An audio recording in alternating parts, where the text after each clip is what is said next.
Hello students, welcome to Global Online. This is Ankita Sood. So UGC NET paper 1 के best preparation के लिए आज हम पीपल डेवलपमेंट एंड एनवायरनमेंट के 100+ मोस्ट इंपॉर्टेंट क्वेश्चंस आपके लिए लेकर आए हैं। गारंटेड क्वेश्चंस हैं, एज इट इज भी अपकमिंग एग्जामिनेशन में जरूर पूछे जा सकते हैं। इसीलिए स्टूडेंट्स, आपके लिए ये वीडियो बहुत इंपॉर्टेंट है। हर एक क्वेश्चन के आंसर्स के साथ मैं आपको कुछ इंपॉर्टेंट एक्सप्लेनेशन और ट्रिक्स भी देने वाली हूँ, जो कि आपको मदद करेगी कॉन्सेप्ट क्लैरिटी के लिए, ताकि इजीली अपकमिंग एग्जाम में आप सभी अच्छा स्कोर कर सके। सो चलिए फिर इस सेशन को शुरू करते हैं। Which disaster is most likely to be influenced by climate change? Climate change का मतलब है जलवायु परिवर्तन। अब आपको पता है कि क्लाइमेट में कितनी ज्यादा चेंजेस हो रहे हैं, कितनी गर्मी बढ़ रही है। ऐसे और भी ज्यादा परिवर्तन जलवायु में हो रहे हैं, जिसकी वजह से कौन सा वो ऐसा डिजास्टर है, कौन सी वो ऐसी आपदा है जिसको सबसे ज्यादा प्रभावित होने की संभावना बढ़ चुकी है। ऑप्शंस हैं भूकंप यानी कि अर्थक्वेक, सुनामी, ट्रॉपिकल साइक्लोन्स जिसको हिंदी में उष्णकटिबंधीय चक्रवात कहते हैं, और ऑप्शन 4 है वोल्केनिक इरप्शंस यानी कि ज्वालामुखी विस्फोट। क्लाइमेट चेंज का सबसे बड़ा जो फर्क है, जो संभावना है, वो ट्रॉपिकल साइक्लोन्स यानी कि उष्णकटिबंधीय चक्रवात पर पड़ती है। एंड ट्रॉपिकल साइक्लोन्स को हम यूरिकेन्स या फिर टाइफून्स भी बोलते हैं। ये बहुत ज्यादा पावरफुल स्टॉर्म होता है। ठीक है, क्लाइमेट चेंज जो है वो इसकी, अब जैसे जैसे जलवायु में परिवर्तन होता रहेगा, वैसे वैसे ट्रॉपिकल साइक्लोन्स की फ्रीक्वेंसी, उसकी इंटेंसिटी जो है वो बढ़ती जाती है। तो सबसे ज्यादा प्रभाव ग्लोबल वार्मिंग का और एटमॉस्फेरिक चेंजेस का ट्रॉपिकल साइक्लोन पर ही पड़ता है। पेपर 1 प्रिपरेशन के लिए ये बहुत ज़्यादा ज़रूरी है स्टूडेंट्स कि आप सभी एग्जामिनेशन के लेवल और अपडेटेड पैटर्न के हिसाब से तैयारी करें। इसके लिए कंप्लीट कोर्स हम लेकर आए हैं, जिसका न्यू बैच कमिंग मंडे से स्टार्ट होने वाला है। इसमें हम आपको डेली लाइव लेक्चर्स के साथ एग्जाम से पहले पूरा सिलेबस कवर करवाने की श्योरिटी तो देते ही हैं, साथ ही आपकी लाइव मॉक टेस्ट के साथ बहुत अच्छे से रिविजन भी हो जाएगी। पीडीएफ नोट्स के साथ साथ आपको फुल सिलेबस इंग्लिश और हिंदी में मॉक टेस्ट भी मिल जाएंगे। एंड बहुत इंपॉर्टेंट है, ये 5000+ क्वेश्चन बैंक, जिसमें हम 35 के आसपास questions as it is paper में एक्सपेक्ट कर सकते हैं। साथ ही इस कंप्लीट कोर्स की वैलिडिटी जो है वो 1 ईयर रहने वाली है, यानी कि अगर आप दिसंबर 2024 की जगह जून 2025 अपना टारगेट मानकर चले हो, तो भी आज ही इस बैच में ज्वाइन हो जाइए। आपके लिए ये बहुत ज्यादा बेनिफिशियल है। फ्री वीडियोस और मॉक टेस्ट भी कुछ अवेलेबल है ग्लोबल ऑनलाइन ऐप पर। स्टोर सेक्शन पर आपको सर्च बार में कोर्स का नाम लिखना है। कंटेंट पर जाते ही आपके सामने कंप्लीट कोर्सेज आ जाएंगे, जहां पर यूनिट वाइज फोल्डर्स आपको मिल जाएंगे। आप चाहो तो किसी भी यूनिट से किसी भी लैंग्वेज में अपनी तैयारी शुरू कर सकते हो। तो ये बेनिफिशियल कोर्स है। इसकी पूरी जानकारी के लिए आप सभी स्टूडेंट्स गिवन नंबर्स पर व्हाट्सएप के थ्रू कॉन्टैक्ट कर सकते हो। इसी के साथ फिर अगला क्वेश्चन है, लाइट वाटर रिएक्टर्स जिसको LWR बोलते हैं, दीज आर न्यूक्लियर रिएक्टर्स। ठीक है, ये न्यूक्लियर रिएक्टर्स होते हैं। कौन से वाले न्यूक्लियर रिएक्टर्स होते हैं? ऑप्शंस ये हैं, which use heavy water as a coolant, जो हैवी वाटर एक शीतलक के रूप में यूज करते हैं। Which use graphite rod as moderator. तीसरा ऑप्शन है which use ordinary water as moderator, या फिर which use steam as moderator. Light water reactors एक न्यूक्लियर रिएक्टर होते हैं, जो कि ऑर्डिनरी वाटर को यानी कि साधारण पानी को एक मॉडरेटर के रूप में इस्तेमाल करते हैं। तो बहुत इंपॉर्टेंट क्वेश्चन है ये। Given below are 2 statements, volatile organic compounds are emitted from vehicles। VOCs जो हैं, ये बोल रहा है कि सबसे ज्यादा VOC व्हीकल से यानी कि वाहनों से निकलते हैं। दूसरी स्टेटमेंट बोलती है, दूसरी स्टेटमेंट, ये वाली स्टेटमेंट बिल्कुल सही है। ठीक है, विदाउट एनी डाउट आपको पता होना चाहिए। वोलेटाइल ऑर्गेनिक कंपाउंड गाड़ियों से ही रिलीज होते हैं। ठीक है, अगला है volatile organic compounds are emitted from some trees. Okay, so ये वाली स्टेटमेंट भी बिल्कुल सही है। वोलेटाइल ऑर्गेनिक कंपाउंड्स जो है वो पेड़ों से उत्सर्जित होते हैं। एज इट इज दोनों स्टेटमेंट्स बिल्कुल सही हैं। Most of the countries in International Solar Alliance lies in what? International Solar Alliance जो है वो, उसमें कंट्रीज ने, बहुत सारी कंट्रीज ने पार्टिसिपेट किया है। ठीक है, हेडक्वार्टर इसका इंडिया में ही है, आपको पता होना चाहिए। इसमें लेकिन इसमें रैंडम कोई भी कंट्री ने पार्टिसिपेट नहीं किया है। कुछ हमारी अर्थ का कुछ ऐसा रीजन है जहां की स्पेसिफिक कंट्रीज को इसका पार्ट बनाया गया है वो कौन सी कंट्रीज है? जो कि कर्क रेखा के ऊपर है, कर्क रेखा के नीचे है, कर्क रेखा और मकर रेखा के बीच वाली कंट्रीज को इसका पार्ट बनाया गया है, या फिर दक्षिणी गोला गोलार्ध वाली कंट्रीज को इसका पार्ट बनाया गया है? तो सही आंसर है ऑप्शन नंबर 3, दैट इज जो कंट्रीज कर्क रेखा और मकर रेखा के बीच में है उनको इसका पार्ट बनाया गया है। Okay, disaster management plan is based on, यानी कि भारत की आपदा प्रबंधन योजना किस चीज पर आधारित है? ऑप्शंस है Sindai framework, Kyoto protocol, Rio summit या फिर मॉन्ट्रियल प्रोटोकॉल। सो देखिए, डिजास्टर मैनेजमेंट के लिए जो प्रोटोकॉल बनाया गया है, डिजास्टर मैनेजमेंट या फिर हम इसको डिजास्टर रिस्क रिडक्शन भी बोल सकते हैं। ठीक है, इसके लिए जो फ्रेमवर्क बनाया गया है उसका नाम है सिंदाई फ्रेमवर्क। इसके बारे में आपको थोड़ा सा बता देती हूँ। सिंदाई फ्रेमवर्क का बेसिकली जो टारगेट पीरियड है वो 2015 से लेकर के 2030 के बीच में है। मतलब ये कि 2015 में इसको शुरू किया गया था एंड इसके जितने भी टारगेट्स हैं वो मिनिमम 2030 तक इनको पूरे करने हैं। ये बेसिकली एक इंटरनेशनल डॉक्यूमेंट है जो कि आपका मार्च 2015 में लागू किया गया था world conference on disaster risk reduction Sendai Japan के अंदर, जिसकी वजह से इसका नाम सिंदाई फ्रेमवर्क रखा गया है। ओके, एंड इसके अलावा देखिए स्टूडेंट्स, इसके अंदर डिजास्टर मैनेजमेंट प्लान भी है जिसको 2016 से चालू कर दिया गया था। स्टेटमेंट 1 बोलती है millennium development goals that is MDG had a total of 31 targets to be achieved by 2015।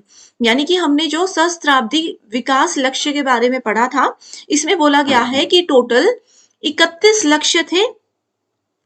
Okay, ये वाली स्टेटमेंट 1 हमारे पास बिल्कुल गलत दी गई है। क्यों? क्योंकि MDG में 31 टारगेट्स नहीं है, MDG में टोटल हमारे पास 21 टारगेट्स होते हैं एंड इनको 2015 तक अचीव करना था।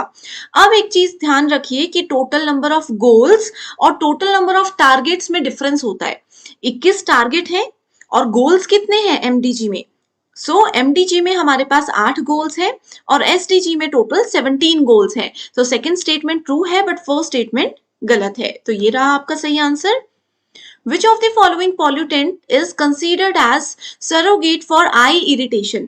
आंखों की जलन के लिए सरोगेट कौन से प्रदूषक को माना गया है? Nitrogen oxide, sulphur dioxide, carbon monoxide या फिर ओजोन। सो देखिए स्टूडेंट्स, इस क्वेश्चन का सही आंसर है option number 4, that is ozone. So I irritation से रिलेटेड हमेशा ओजोन ही आप लोगों ने याद रखना है। Reducing child mortality was one of the goals of, okay, बाल मृत्यु दर हम लोगों ने पहले भी ये क्वेश्चन पढ़ा है। बाल मृत्यु दर जो है वो निम्नलिखित में से किसका गोल है? SDG, MDG, SDG और MDG दोनों, या फिर ना तो SDG ना फिर MDG। सो इस क्वेश्चन का सही आंसर है option number 2, that is option number 2, that is millennium development goals. Okay, so ये बहुत इंपॉर्टेंट क्वेश्चन है। फर्स्ट क्वेश्चन है hydrogen produced using solar energy is called what? So कई बार सोलर एनर्जी यानी कि सौर ऊर्जा का उपयोग करके हमारे एनवायरमेंट में हाइड्रोजन जनरेट हो जाती है, तो ऐसी हाइड्रोजन को क्या कहते हैं, ये इसमें पूछा गया है। ऑप्शंस है grey hydrogen, green hydrogen, white hydrogen या फिर टॉर्क्यूज हाइड्रोजन। अब देखो स्टूडेंट्स, क्या होता है, आप लोगों ने रीन्यूएबल एनर्जी का नाम तो सुना होगा। रीन्यूएबल सोर्सेज जो होते हैं एनर्जी के, जैसे कि सोलर एनर्जी है, विंड एनर्जी है, तो ये जितने भी सोर्सेज होते हैं ये जब भी हमारे एनवायरमेंट में आते हैं ये हमेशा प्रोड्यूस करते हैं ग्रीन हाइड्रोजन को। एंड अगर हम लोग Indian institute of chemical technology के लेटेस्ट डेटा या प्रीवियस एनालिसिस की बात करें तो उसमें उन्होंने ये भी कहा है कि ग्रीन हाइड्रोजन सबसे ज्यादा क्लीन और सबसे ज्यादा सस्टेनेबल एनर्जी सोर्स माना गया है। ओके, बहुत ही ज्यादा कॉस्ट इफेक्टिव भी होता है एंड बहुत ही ज्यादा सस्टेनेबल भी, यानी कि हमारी पृथ्वी के लिए सुरक्षित भी इसको माना जाता है, इसीलिए इसका नाम भी दिया है green hydrogen. Atmospheric hedge is mainly caused by what? So atmospheric hedge यानी कि वायुमंडलीय धुंध, बहुत बार आपके आसपास धुंध होती है सुबह के समय या बरसात के सीजन में, ये किस वजह से होती है पूछा गया है। Ultra fine size particulate matter यानी कि बहुत छोटे छोटे साइज के कण होते हैं, oxides of nitrogen and sulphur, ozone की वजह से, या फिर carbon dioxide and carbon monoxide. So ये ड्राई एयर के साथ बेसिकली इसको कंसिडर किया जाता है, एंड इसमें बहुत छोटे छोटे पार्टिकल्स होते हैं जो कि हमें नजर नहीं आते, एंड ये थोड़ा सा लिक्विड के फॉर्म में भी होते हैं। ठीक है, next is oxygen demanding waste is what? यहाँ पर देखो, ऑक्सीजन की मांग करने वाले अपशिष्ट क्या कहते हैं? Decrease the ozone level in water, ये पानी में ओजोन का लेवल कम कर देते हैं। इंक्रीज कर देते हैं, सॉरी ऑक्सीजन का लेवल यहाँ पर कहा है कि डिक्रीज कर देते हैं, यहाँ पर कहा है कि इंक्रीज कर देते हैं पानी में ऑक्सीजन का level. Do not change the oxygen level in water and increase the temperature of water. So देखो, यहाँ पर ऐसा तो नहीं है कि पानी में ऑक्सीजन का लेवल चेंज नहीं होता, तो ये ऑप्शन भी गलत हो जाएगा। इसके साथ ही इंक्रीज टेम्परेचर का इससे कोई लेना देना नहीं होता। ठीक है, ऑक्सीजन डिमांडिंग वेस्ट की जब भी हम बात करते हैं तो इसमें टेम्परेचर का कोई भी रोल नहीं होता। इसमें सिर्फ वाटर लेवल की बात होती है, वाटर में ऑक्सीजन लेवल की बात होती है, जो कि हमेशा डिक्रीज होता है। तो ये बहुत इंपॉर्टेंट क्वेश्चन है, बार बार पूछा गया है। How many national missions are there in the national action plan on climate change? NAP के बारे में हमने बहुत बार डिस्कस किया है। इसमें कहा है कि कितने नेशनल मिशंस हैं क्लाइमेट चेंज को लेकर के। इसमें है टोटल 8 मिशंस, जो कि बहुत इंपॉर्टेंट है। इनके नाम अगर अभी तक आपने नहीं पढ़े हैं तो कमेंट कर दीजिए, मैं वीडियो का लिंक शेयर कर दूंगी। Next is the substance that slows down the neutrons to have controlled chain reaction during nuclear energy production is called what?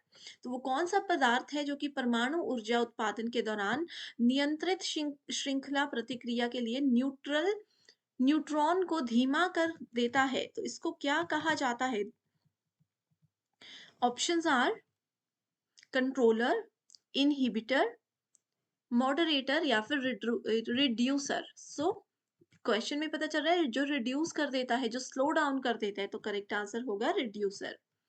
Next is in helping to protect people from exposure of UV radiations, Montreal Protocol contributes also in attainment of the following sustainable development goals. आपको पता है कि sustainable development goals बहुत important है, and Montreal protocol के भी कुछ concepts है जो कि एसडीजी से जुड़े हुए हैं। अब यहाँ पर कहा है कि ultraviolet radiation, UV rays क्या होती है? ये सूर्य है, ये हमारी पृथ्वी है। सूर्य से कुछ ऐसी किरणें आती हैं जो कि पृथ्वी में हम इंसानों को, जीव जंतु, पेड़ पौधों, सबको नुकसान पहुंचा सकती है, जिसके लिए एक ओजोन लेयर होती है। ठीक है, जो हमें हमारे तक ये नुकसानदायी किरणों को आने से रोकती है। ओके, यहाँ पर कहा है कि मॉन्ट्रियल प्रोटोकॉल और सस्टेनेबल डेवलपमेंट के यूवी रेज से लेकर के कौन कौन से गोल्स कॉमन है? तो करेक्ट आंसर है एसडीजी का 3रा, 11वां, 14वां और 15वां गोल। अब देखो, यहाँ पर आपको पता होना चाहिए कि सस्टेनेबल डेवलपमेंट गोल्स क्या होते हैं। हमारी प्रकृति, हमारे पर्यावरण को बचाने के लिए कुछ गोल्स डिसाइड किए हैं बहुत सी कंट्रीज ने मिलकर, एंड उन गोल्स को कुछ नाम और नंबर दिए हैं। एग्जाम में पूछा जा सकता है कि बताइए सस्टेनेबल डेवलपमेंट गोल नंबर 3 किस लिए इस्तेमाल होता है, इसका क्या नाम है? तो अब मुझे कमेंट करके आपने इसको आंसर बताना है कि गोल नंबर 3, 11, 14 और 15 क्या है। इससे आपकी रिवीजन भी हो जाएगी और बाकी बच्चों को भी हेल्प हो जाएगी। Aeration technique of water treatment is used for the removal of persistent organic pollutants, POPs जिसको कहते हैं, volatile organic compounds, VOCs, hardness, या फिर मेटल। इस क्वेश्चन का करेक्ट आंसर है, देखो, जब भी हम एरेशन टेक्निक की बात करते हैं तो हमेशा go for volatic organic compounds, sorry volatile organic compounds. Okay, next is which of the following is measured in Dobson unit? Dobson unit एक बहुत इंपॉर्टेंट है, इससे बार बार एज इट इज क्वेश्चन आया है। इससे हम क्या मेजर करते हैं? क्लोरोफ्लोरोकार्बन? नहीं। ठीक है,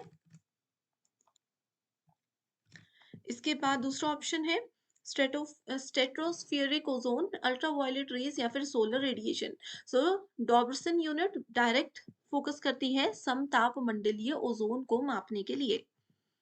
next question is grey water consist of what? Grey water क्या होता है? किचन का जो वेस्ट वाटर होता है, क्या उसको ग्रे वाटर कहा जाता है? हाँ या ना? बिल्कुल कहा जाता है। किचन का वेस्ट वाटर ग्रे वाटर कहलाता है। वेस्ट वाटर कंटेनिंग फेकल मैटर, बिल्कुल भी नहीं। अपशिष्ट जल जिसमें मल पदार्थ होता है, बिल्कुल भी नहीं, उसको ग्रे वाटर नहीं कहते हैं, वो वेस्ट वाटर ही होता है। Waste water from industrial units, नहीं, वो पॉल्यूटेड वाटर होता है। बाथरूम वेस्ट वाटर, बाथरूम से जो पानी निकलता है जिसमें साबुन का झाग और थोड़ा सा ये चीजें रहती हैं, तो ये भी सही ऑप्शन है। Water from agricultural run of, ये भी नहीं होता है, ठीक है। सो करेक्ट आंसर क्या है? A and D, that is option number 4। सिर्फ यही ग्रे वाटर की कैटेगरी में आते हैं। Next is which one of the following are biofuels? So इनमें से जैव ईंधन कौन कौन से? बचपन से ये चीजें पढ़ रहे हैं ना। गैसोलीन, मिथेनॉल, मीथेन या फिर इथेनॉल। ओके, सो स्टूडेंट्स यहाँ पर इस क्वेश्चन में थोड़े सी मिस्टेक है, ऑप्शंस मिसिंग है। बेसिकली बायोफ्यूल्स, जैव ईंधन जो होते हैं, वो हमारे पास मिथेनॉल भी होता है, ठीक है, मिथेनॉल भी होता है एंड इथेनॉल भी होता है। तो ये दोनों चीजें होती, तो correct answer B and D दोनों होगा, ठीक है। बायोफ्यूल्स क्या होते हैं? They are considered to be a cleaner alternative of fossil fuel. Fossil fuel आपने सुना होगा, उसका बिल्कुल क्लीनर ऑल्टरनेटिव ये होता है because they produce fewer green house gases when burn. जब मिथेनॉल और इथेनॉल को हम जलाते हैं तो कुछ ग्रीन हाउस गैसेस बनती हैं, ओके, जिसको कि बायोफ्यूल का नाम फिर दिया गया है। तो ये दोनों ही है, करेक्ट आंसर है यहाँ पर 3 नहीं होगा, बी एंड डी दोनों के नाम है, ठीक है। तो इसको नोट कर लीजिए। अगर हम यहाँ पर स्पेसिफिकली मिथेनॉल की बात करते हैं, so methanol is produced from gasification of biomass और the distillation of woods, while ethanol की अगर बात की जाए, सो ये फर्मेंटिंग क्रॉप्स जैसे कि कॉर्न, शुगर केन, उनको जब जलाते हैं तो इथेनॉल प्रोड्यूस होती है, okay. So Kyoto protocol is related to what? So हमारे पर्यावरण को समय के साथ साथ बहुत ज्यादा नुकसान हो रहे हैं एंड हर एक नुकसान को कैसे कंट्रोल करके अपने पृथ्वी को हम बचा सकते हैं, इसके लिए बहुत से प्रोटोकॉल्स बनाए जाते हैं। तो यहाँ पर क्योटो प्रोटोकॉल के बारे में पूछा है कि ये किससे रिलेटेड है? Ozone depletion, hazardous waste, climate change या फिर न्यूक्लियर एनर्जी। सो देखो, क्योटो प्रोटोकॉल 1997 में जापान के क्योटो नाम की जगह में सबसे पहले अडॉप्ट किया गया था एंड इंडिया ने इसको 2005 में ज्वाइन कर लिया। अब मेजर फोकस क्योटो प्रोटोकॉल का रहता है ग्रीन हाउस गैसेस के इस्तेमाल को हम कैसे कम करें। सो ग्रीन हाउस गैसेस की जब भी हम बात करते हैं, इसका मतलब है हम क्लाइमेट चेंज के बारे में बात कर रहे हैं। सो यहाँ से आप याद रख सकते हो कि क्योटो प्रोटोकॉल क्लाइमेट चेंज यानी कि जलवायु परिवर्तन को कंट्रोल करने के लिए एक इंटरनेशनल लेवल पर बनाया गया है एंड बहुत अच्छे से अपना काम कर रहा है। Next question is typhoid fever is what? Typhoid fever a waterborne disease is caused by what? So आप लोगों ने टाइफाइड का नाम सुना होगा, ये किसकी वजह से होता है? वायरस, बैक्टीरिया, प्रोटोजोन या फिर हेलमिंथ, जिसको कृमि कहा जाता है, okay. So, typhoid fever can spread throughout the body and harm numerous organs, ठीक है। पूरी बॉडी में ये फीवर फैल जाता है एंड इजीली इसको कंट्रोल नहीं किया जाता। तो ये होता है एक ऐसा बैक्टीरिया जो कि बहुत आसानी से, बहुत इजीली हमारी बॉडी में फटाफट से फैल जाता है। Next question is India stands at what position as per world air quality report 2022, ranking lower than last years 5th place. So सबसे पहले आपको पता होना चाहिए कि वर्ल्ड एयर क्वालिटी रिपोर्ट क्या होती है। सो पूरे वर्ल्ड में हर एक सिटी में देखा जाता है, हर एक कंट्री वाइज और पूरे वर्ल्ड वाइज एक लिस्ट जारी की जाती है कि किस सिटी की एयर क्वालिटी क्या है। तो आप लोगों को इंडिया में खास तौर पर दिल्ली का तो पता ही है कि रिपोर्ट वहां की एयर क्वालिटी की हमेशा कितनी खराब रहती है। सो यहाँ पर इंडिया के बारे में पूछा है कि क्या पोजीशन रही थी 2022 में। तो करेक्ट आंसर है option number 3, that is 8th position, okay. And यहाँ पर दिल्ली की बात करें, इंडिया में सबसे ज्यादा पॉल्यूटेड जो सिटी है वो दिल्ली मानी गई है इस रिपोर्ट के हिसाब से। Next question is in the two list given below, दो लिस्ट दी है, एक तरफ हमें सस्टेनेबल डेवलपमेंट गोल्स के नंबर बताए गए हैं और दूसरी तरफ ब्रॉड एरियाज बताए गए हैं कि सस्टेनेबल डेवलपमेंट गोल कौन सा क्या काम करता है। Goal number 4, 5, 14 and 15। Okay, so बहुत इजी क्वेश्चन है। इसके लिए देखो आंसर पे जाते हैं, पहले मैं आपको एक चीज बताती हूँ। सस्टेनेबल डेवलपमेंट गोल्स टोटल 17 होते हैं, जो आपको इस तरीके से याद रखने। इसके लिए एक ट्रिक वाली वीडियो मैं ऑलरेडी लेकर आई हूँ, वो नहीं देखी है तो देख लीजिएगा। सो यहाँ पर गोल नंबर 5 पूछा है सबसे पहले, है ना। गोल नंबर 4 एंड 5, तो देखो 4 बोलता है कि हर एक बच्चे को क्वालिटी एजुकेशन, बेस्ट एजुकेशन मिलनी चाहिए और जेंडर इक्वालिटी, मेल फीमेल बराबर होनी चाहिए। तो देखो गोल 4 क्वालिटी एजुकेशन एंड गोल 5 बोलता है gender equality. Similarly goal number 14 बोलता है लाइफ बिलो वाटर एंड गोल 15 बोलता है लाइफ ऑन लैंड। तो इसको याद रखिए, ट्रिक्स नहीं देखे तो वीडियो मिल जाएगी, बस कमेंट कर दीजिए कि वो वीडियो मैं आपको दे दूं, ठीक है। Next is which one of the following is most crucial factor for sustainable development and sustainable development in Indira Gandhi canal command area. So ये बहुत इंपॉर्टेंट क्वेश्चन है, सस्टेनेबल डेवलपमेंट से रिलेटेड है। सो इसका करेक्ट आंसर होगा agricultural development, eco development, transport development या फिर colonisation of land. So correct answer है इको डेवलपमेंट, यानी कि पारिस्थितिकी के विकास।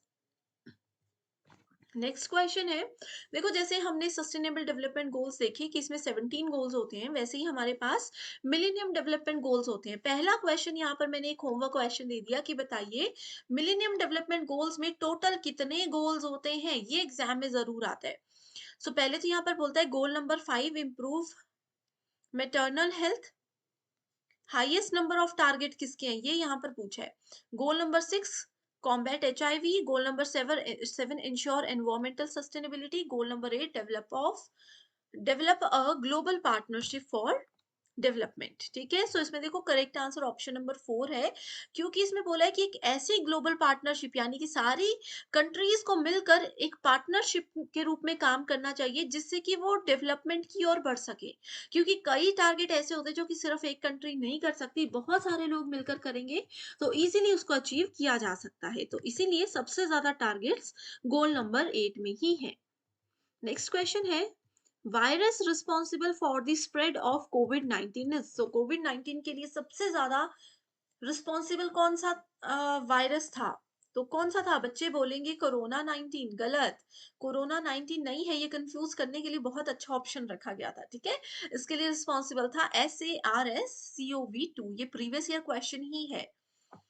Next is which country is the process of setting up the largest integrated solar wind energy park of 30 gigawatt capacity। कौन सी country ऐसी है जिसका सबसे लार्जेस्ट सोलर विंड एनर्जी का पार्क बना है। सो ये है इंडिया। ये स्टूडेंट्स, ये क्वेश्चन दो बार ऐसे पूछा गया है कि इंडिया एक largest integrated solar wind energy park बना रहा है जिनकी हाईएस्ट कैपेसिटी क्या है। तो आपको पता होना चाहिए कि 30 GW कैपेसिटी है, तो यही क्वेश्चन ऐसे आता है। Next is what percentage of India's land is vulnerable to earthquake. Earthquake के लिए सबसे ज्यादा संवेदनशील कितने परसेंट भूमि है इंडिया में, वो है 57% approximately. Concept behind fuel cell vehicles is, आप लोगों ने फ्यूल सेल व्हीकल के बारे में सुना होगा, ईंधन सेल वाहन, उनके लिए क्या कॉन्सेप्ट उनके पीछे काम करता है। सोलर एनर्जी में कारें चलती है, नहीं चलती। सोलर एनर्जी से चलने वाली कार्स अभी तक तो इतनी कॉमन नहीं है। Using rechargeable batteries, run cars rechargeable batteries वाली होती हैं, बट उसमें फ्यूल सेल व्हीकल यूज नहीं किया जाता।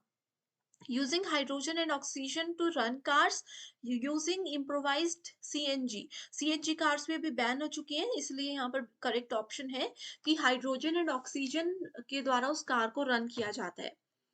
Next is which of the following air pollutants is known to be a human carcinogen। ठीक है, so correct answer is asbestos fiber। Next is pyrolysis helps in addressing the problem of what। Pyrolysis helps in addressing the problem of municipal solid wastes। Next question is the period of Sendai framework for disaster risk reduction is. तो Sendai framework से ना अभी recently बहुत से questions पूछे जा रहे हैं, पहले ये इतना ज्यादा इंपॉर्टेंट नहीं था। सो इसमें कहा है कि इनका एक रेंज इन्होंने मानी है कि अब तब तक अपना डिजास्टर रिस्क को रिड्यूस कर देंगे। तो वो रेंज क्या है? वो है 2015 से 2030। Next question is which one of the following types of power plants provide electricity consistently running 24 hours per day 7 days a week? ठीक है, कौन सा वो पावर प्लांट है जो कि हमें प्रोवाइड करवा रहा है ये फैसिलिटी? तो ये है geothermal power plant. Next is which one of the following green house basis नहीं, यहाँ पर गैसेस होगा, ठीक है। Were the target gases whose emission was to be covered under the first commitment period of the Kyoto protocol. So मैंने आपको अभी बताया पहले क्वेश्चन में कि Kyoto protocol green house gases के एमिशन को कम करता है। इन्होंने कहा है कि जो फर्स्ट कमिटमेंट पीरियड था क्योटो प्रोटोकॉल का, उस समय इन्होंने कौन कौन सी ग्रीन हाउस गैसेस को कंट्रोल करने के बारे में बात कही थी। तो SO2 तो नहीं था, CO2 था, then we have N2O, then we have NH3 and NH3 भी नहीं था, and CH4, ठीक है। सो करेक्ट आंसर है B, C and E only. बस इन गैसेस के नाम याद रख लीजिए, ज्यादा डिटेल में नहीं जाना, बहुत इजी क्वेश्चंस आते हैं। Next question is assertion reason based। Rise in water temperature from normal levels due to thermal pollution can adversely affect water quality and aquatic life। अब देखो, जैसे जैसे समय के साथ साथ हमारी पृथ्वी का टेम्परेचर बढ़ता जा रहा है, पानी का टेम्परेचर बढ़ता जा रहा है, नॉर्मल लेवल से ऊपर होता जा रहा है थर्मल पॉल्यूशन की वजह से। इसमें कहा है कि ये वाटर की क्वालिटी के साथ साथ जो पानी के अंदर मछलियां होती है उनको भी काफी नुकसान पहुंचाता है। तो ये बिल्कुल सही है। Second is oxygen solubility in water increases as temperature increases. तो ये तो कोई लॉजिक नहीं है कि जैसे जैसे पानी का टेम्परेचर इंक्रीज होता है, ये कहते हैं कि ऑक्सीजन की सॉल्युबिलिटी भी बढ़ती जाती है। तो ये बिल्कुल गलत लॉजिक है, इसलिए करेक्ट आंसर होगा A is correct and R is incorrect। In which one of the following conference of parties, that is COP, Kyoto Protocol was adopted? So इस क्वेश्चन में पूछा है कि कौन से COP में क्योटो प्रोटोकॉल को अपनाया गया था। देखिए स्टूडेंट, सबसे पहले देखते हैं कि कॉन्फ्रेंस ऑफ पार्टीज क्या होता है। बेसिकली ये एक इंटरनेशनल क्लाइमेट मीटिंग है, इंटरनेशनल क्लाइमेट मीटिंग है जो कि हर साल होती है। ये 1995 से शुरू हुई है। इसमें एक्चुअली क्या होता है कि जितनी भी मेंबर कंट्रीज हैं वो हर साल मिलती हैं और अपने एनवायरनमेंट को प्रोटेक्ट करने के लिए कुछ डिसीजन लेती है, कुछ टारगेट्स डिसाइड करती है कि हर कंट्री मिलकर कुछ अपनी जैसे कुछ हानिकारक गैसों को कंट्रोल करने में मदद करेंगे, या फिर कैसे पृथ्वी को बचाया जाए अपनी अपनी कंट्री में, उसको लेकर इनिशिएटिव्स लेंगे। तो ये सब चीजें डिसाइड की जाती है कॉन्फ्रेंस ऑफ पार्टीज के अंदर। इस क्वेश्चन में पूछा है कि क्योटो प्रोटोकॉल कौन सी पार्टी में डिसाइड किया गया था, पहली मीटिंग में, तीसरी मीटिंग में, 7वीं मीटिंग में या फिर 10वीं मीटिंग में। तो इस क्वेश्चन का सही आंसर है option number 2, that is conference of parties 3 जो है वो हमारा क्योटो प्रोटोकॉल से जुड़ा हुआ है, जिसको कि 1997 में अडॉप्ट किया गया था ग्रीन हाउस गैसेस के एमिशन को कम करने के लिए। ओके, वैसे ही आप लोगों से ये पूछा जा सकता है कि कॉन्फ्रेंस ऑफ पार्टीज 21 किससे जुड़ा हुआ है। तो ये आपका पेरिस एग्रीमेंट से जुड़ा हुआ है, जो कि क्लाइमेट चेंज के लिए या फिर ग्लोबल वार्मिंग के लिए जिसको बनाया गया था। अब एक होमवर्क क्वेश्चन मैं आपको दे रही हूं, बताइए COP 26 यानी कि कॉन्फ्रेंस ऑफ पार्टीज की जो 26th मीटिंग हुई थी उसका क्या मेजर रोल था, किस लिए ये की गई थी और कौन से ईयर में की गई थी। अब ये मैंने एक छोटा सा होमवर्क क्वेश्चन आपको दिया है, जिसका आंसर मुझे कमेंट करके बताना। अगर नहीं आता आंसर तो भी मुझे बता सकते हो, मैं जरूर आपका रिप्लाई करूँ। Which of the following are greenhouse gases? Okay, so ये बहुत इंपॉर्टेंट क्वेश्चन है। अभी हमने पहले क्वेश्चन में पढ़ा था कि Kyoto protocol basically green house gases को कम करने के लिए बनाया गया है। तो ग्रीन हाउस गैसेस कौन कौन सी हैं? ऑप्शंस है carbon dioxide, nitrogen dioxide, methane, chlorofluorocarbon या फिर बेंजीन। देखिए सबसे पहले कार्बन डाइऑक्साइड बिल्कुल आपकी ग्रीन हाउस गैस है, ठीक है। कार्बन डाइऑक्साइड को CO2 लिखा होता है, कई बार पूरा नाम देते हैं, कई बार इसका जो केमिकल फॉर्मूला बोलते हैं आई थिंक इसको, वो लिखा होता है। ठीक है, कार्बन डाइऑक्साइड बिल्कुल सही ऑप्शन है। Then we have nitrogen, no nitrogen dioxide नहीं होता है, नाइट्रस ऑक्साइड होता है। ठीक है, मीथेन भी हमारे पास एक ग्रीन हाउस गैस है जिसका फॉर्मूला CH4 होता है। क्लोरोफ्लोरोकार्बन भी एक ग्रीन हाउस गैस है जिसको सिंपली हम CFC बोलते हैं, बट बेंजीन नहीं है। ओके, तो A, C and D, that is option number 3 is the correct answer. तो इन तीन के अलावा और भी ग्रीन हाउस गैसेस होती हैं, जैसे कि एक मैंने आप लोगों को बता दिया नाइट्रस ऑक्साइड, जिसका केमिकल फॉर्मूला है N2O। ओके, उसके बाद आता है हमारे पास हाइड्रोफ्लोरोकार्बन जिसको HFC बोलते हैं, देन सल्फर हेक्साफ्लोराइड SF6 और परफ्लोरोकार्बन सल्फर SF6 है, सल्फर हेक्साफ्लोराइड। तो ये कुछ इंपॉर्टेंट ग्रीन हाउस गैसेस हैं जो कि आपको नोट कर लेनी है। The period of Sendai framework for disaster risk reduction is what? Recently ये क्वेश्चन एज इट इज आपका HP सेट में भी पूछा गया था। ठीक है, सो इनका पीरियड था 2015 से 2030 के बीच में, यानी कि 2015 में ये शुरू हुआ है एंड इन्होंने एक टारगेट सेट किया है कि 2030 तक हमने इसको पूरा अचीव कर लेना है। नेक्स्ट क्वेश्चन है, which of the following was the central aim of the Paris agreement? Okay, so Paris agreement का क्लोरोफ्लोरोकार्बन एमिशन के रिडक्शन को, यानी कि इसके उत्सर्जन को कम करना बिल्कुल भी नहीं है, तो ये आपका गलत हो जाएगा। ओके, अगला है to strengthen the global response to the threat of climate change. अगला है to address biological diversity, no biological diversity भी नहीं है। एंड नेक्स्ट है more than one of the above, no. Okay, तो इसका सही आंसर है ऑप्शन नंबर 2, दैट इज जलवायु परिवर्तन के खतरे के प्रति वैश्विक प्रतिक्रिया को मजबूत करना। आप लोग बस इतना याद रखिए, पेरिस एक बहुत अच्छी जगह है, पेरिस का क्लाइमेट बहुत अच्छा होता है ना, तो याद हो गया कि पेरिस का क्लाइमेट बहुत अच्छा होता है, वहां घूमने जाना चाहिए। तो ऐसे याद रख लिया कि Paris agreement basically climate change या ग्लोबल वार्मिंग से रिलेटेड है, जो मैंने अभी आपको बताया कि COP21 में 2015 में इसको शुरू किया गया था। स्टूडेंट्स, अगर आपको ये सेशंस पसंद आ रहे हैं एंड अगर आप चाहते हो कि मैं कंटिन्यू करूं तो मुझे कमेंट करके जरूर बताइए, मैं हमेशा की तरह आप लोगों की मदद करूंगी एंड मोटिवेटेड रहूंगी। तो अगर चाहते हो कंटिन्यू रहे सेशंस तो जरूर मुझे अपडेट कीजिए। First earth summit for convention on biological diversity was held at, so जैविक विविधता पर जो सबसे पहला सम्मेलन हुआ था, जिसको पृथ्वी शिखर सम्मेलन यानी कि अर्थ समिट भी कहा जाता है, उसको कहां पर आयोजित किया गया था, ये पूछा गया है। तो इस क्वेश्चन का सही आंसर पहले बता देती हूँ, फिर इसको हम एक्सप्लेन करेंगे। ये रियो दी जेनेरियो 1992 ब्राजील में इसको कंडक्ट किया गया था। इस केस में रियो दी जेनेरियो जो है ये एक जगह का नाम है जो कि ब्राजील में है। 1992 में अर्थ समिट को शुरू किया गया था, या अर्थ समिट 1992 में हुआ था। इसका नाम रियो समिट भी है, इसका नाम रियो समिट भी है। ये एनवायरमेंट एंड सस्टेनेबल डेवलपमेंट के लिए बनाया गया था एंड इसका एक और नाम है जो कि है एजेंडा 21। तो कुछ भी नाम हो, चाहे अर्थ समिट हो, चाहे रियो समिट हो, चाहे एनवायरमेंट एंड सस्टेनेबल डेवलपमेंट लिखा हो, तो आपको पता होना चाहिए कि ये सब एक ही चीजें हैं। Disaster management plan was launched by Ministry of Home Affairs in, so disaster management plan किया गया था 2016 में शुरू। What are the correct order of global warming potential of following atmospheric chemical species? So ये बहुत ही ज्यादा इंपॉर्टेंट क्वेश्चन है, हमें बताना है कि करेक्ट ऑर्डर इसका क्या है, सही क्रम में इनको हमें अरेंज करने के लिए कहा गया है। ओके, तो ऑप्शंस है chlorofluorocarbons, methane, carbon dioxide and nitrous oxide. So सबसे पहले आता है कार्बन डाइऑक्साइड, ठीक है, दैट इज सी। तो देखिए सी से यहाँ पर एक ही ऑप्शन शुरू होता है।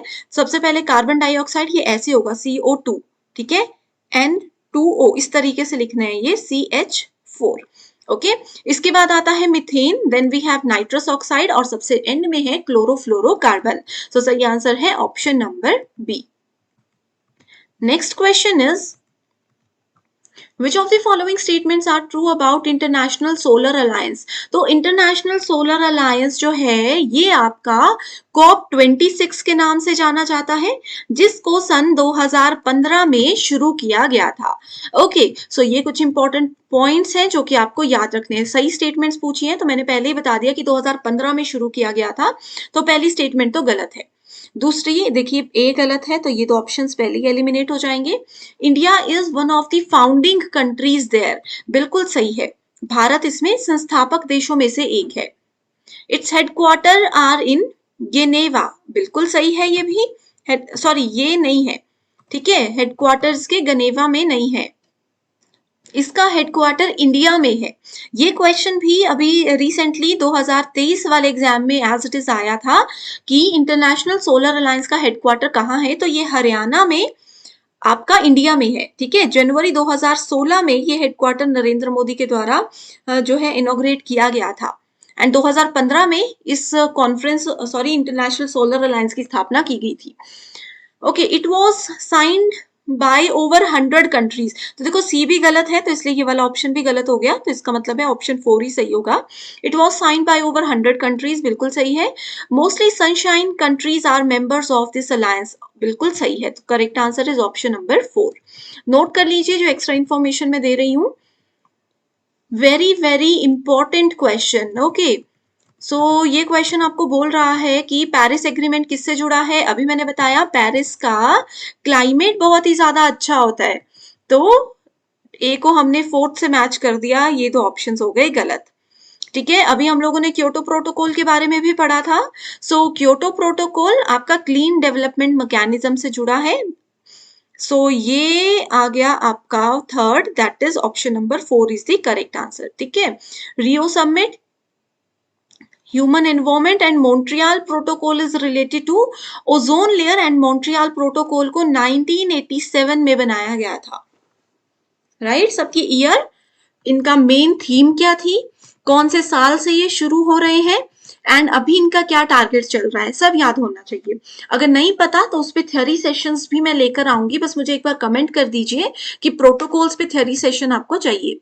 Which of the following is one of the 6 pollutants under Kyoto Protocol regulation?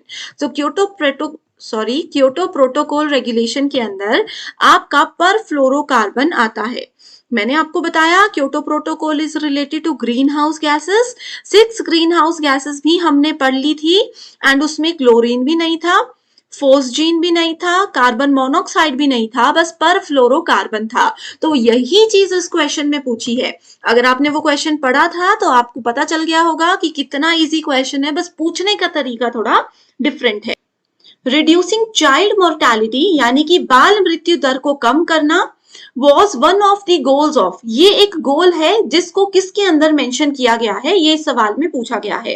पहला ऑप्शन है सस्टेनेबल डेवलपमेंट गोल्स यानी कि सतत विकास लक्ष्य, जिसको हम सिंपली एसडीजी के नाम से जानते हैं। दूसरा है मिलेनियम डेवलपमेंट गोल्स यानी कि सहस्ताब्दिक विकास लक्ष्य, जिसको एमडीजी कहा जाता है। तीसरा ऑप्शन बोलता है कि बोथ एसडीजी एंड एमडीजी के अंदर चाइल्ड मोर्टेलिटी के बारे में बात की गई है, और चौथा ऑप्शन बोलता है कि ना ही इसके बारे में एसडीजी में बात की है, ना ही एमडीजी के अंदर।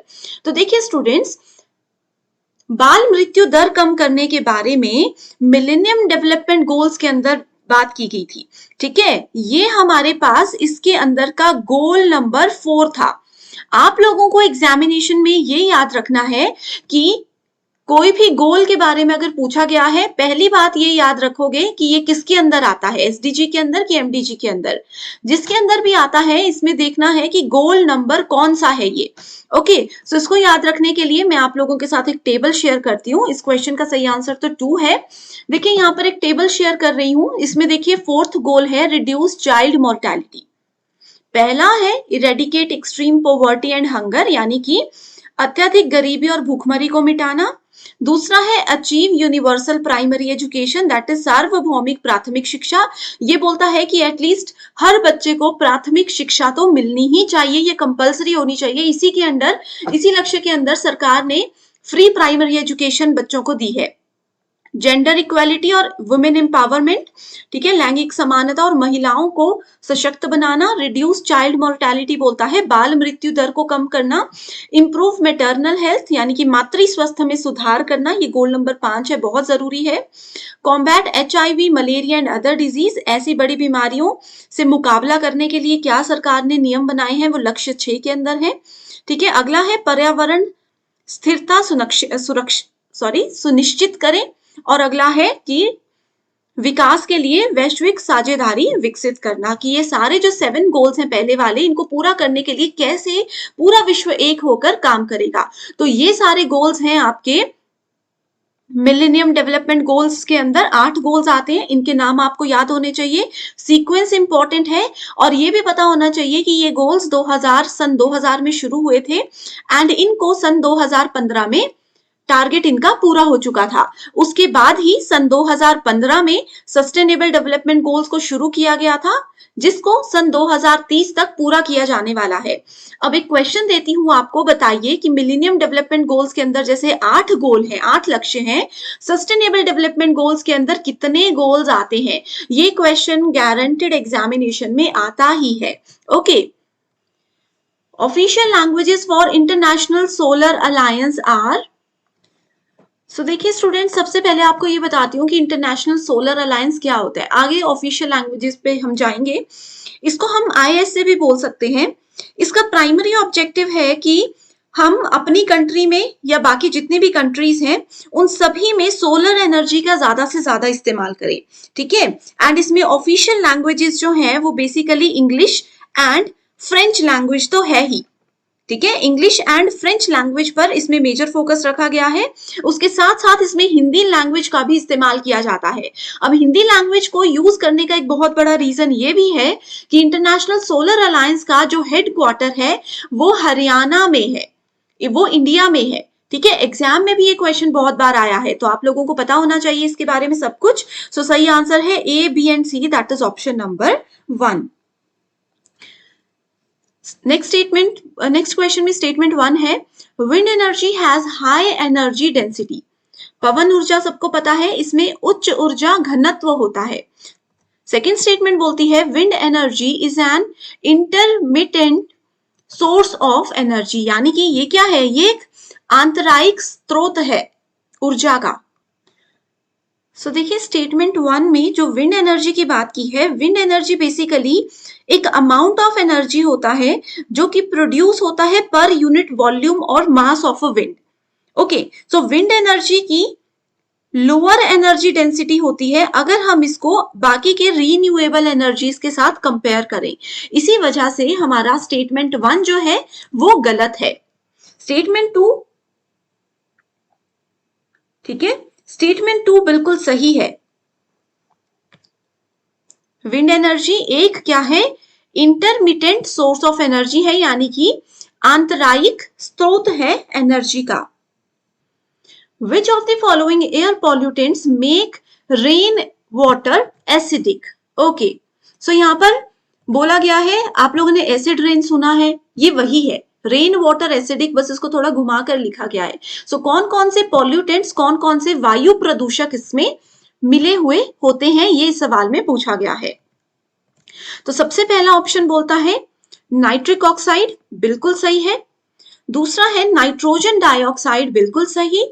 Nitrous oxide no, carbon monoxide भी इसमें नहीं होता है, और सल्फर डाइऑक्साइड होता है, ठीक है। ये ना एक्चुअल में ऐसा है SO2, दिस इज N2O, ये है NO2, ठीक है। सो याद रखना NO2 होता है, नाइट्रोजन डाइऑक्साइड होता है, बट नाइट्रस ऑक्साइड नहीं होता है। तो यहाँ पर हमने ऑप्शंस देखे A, B and E, that is option number 1 here is the correct answer.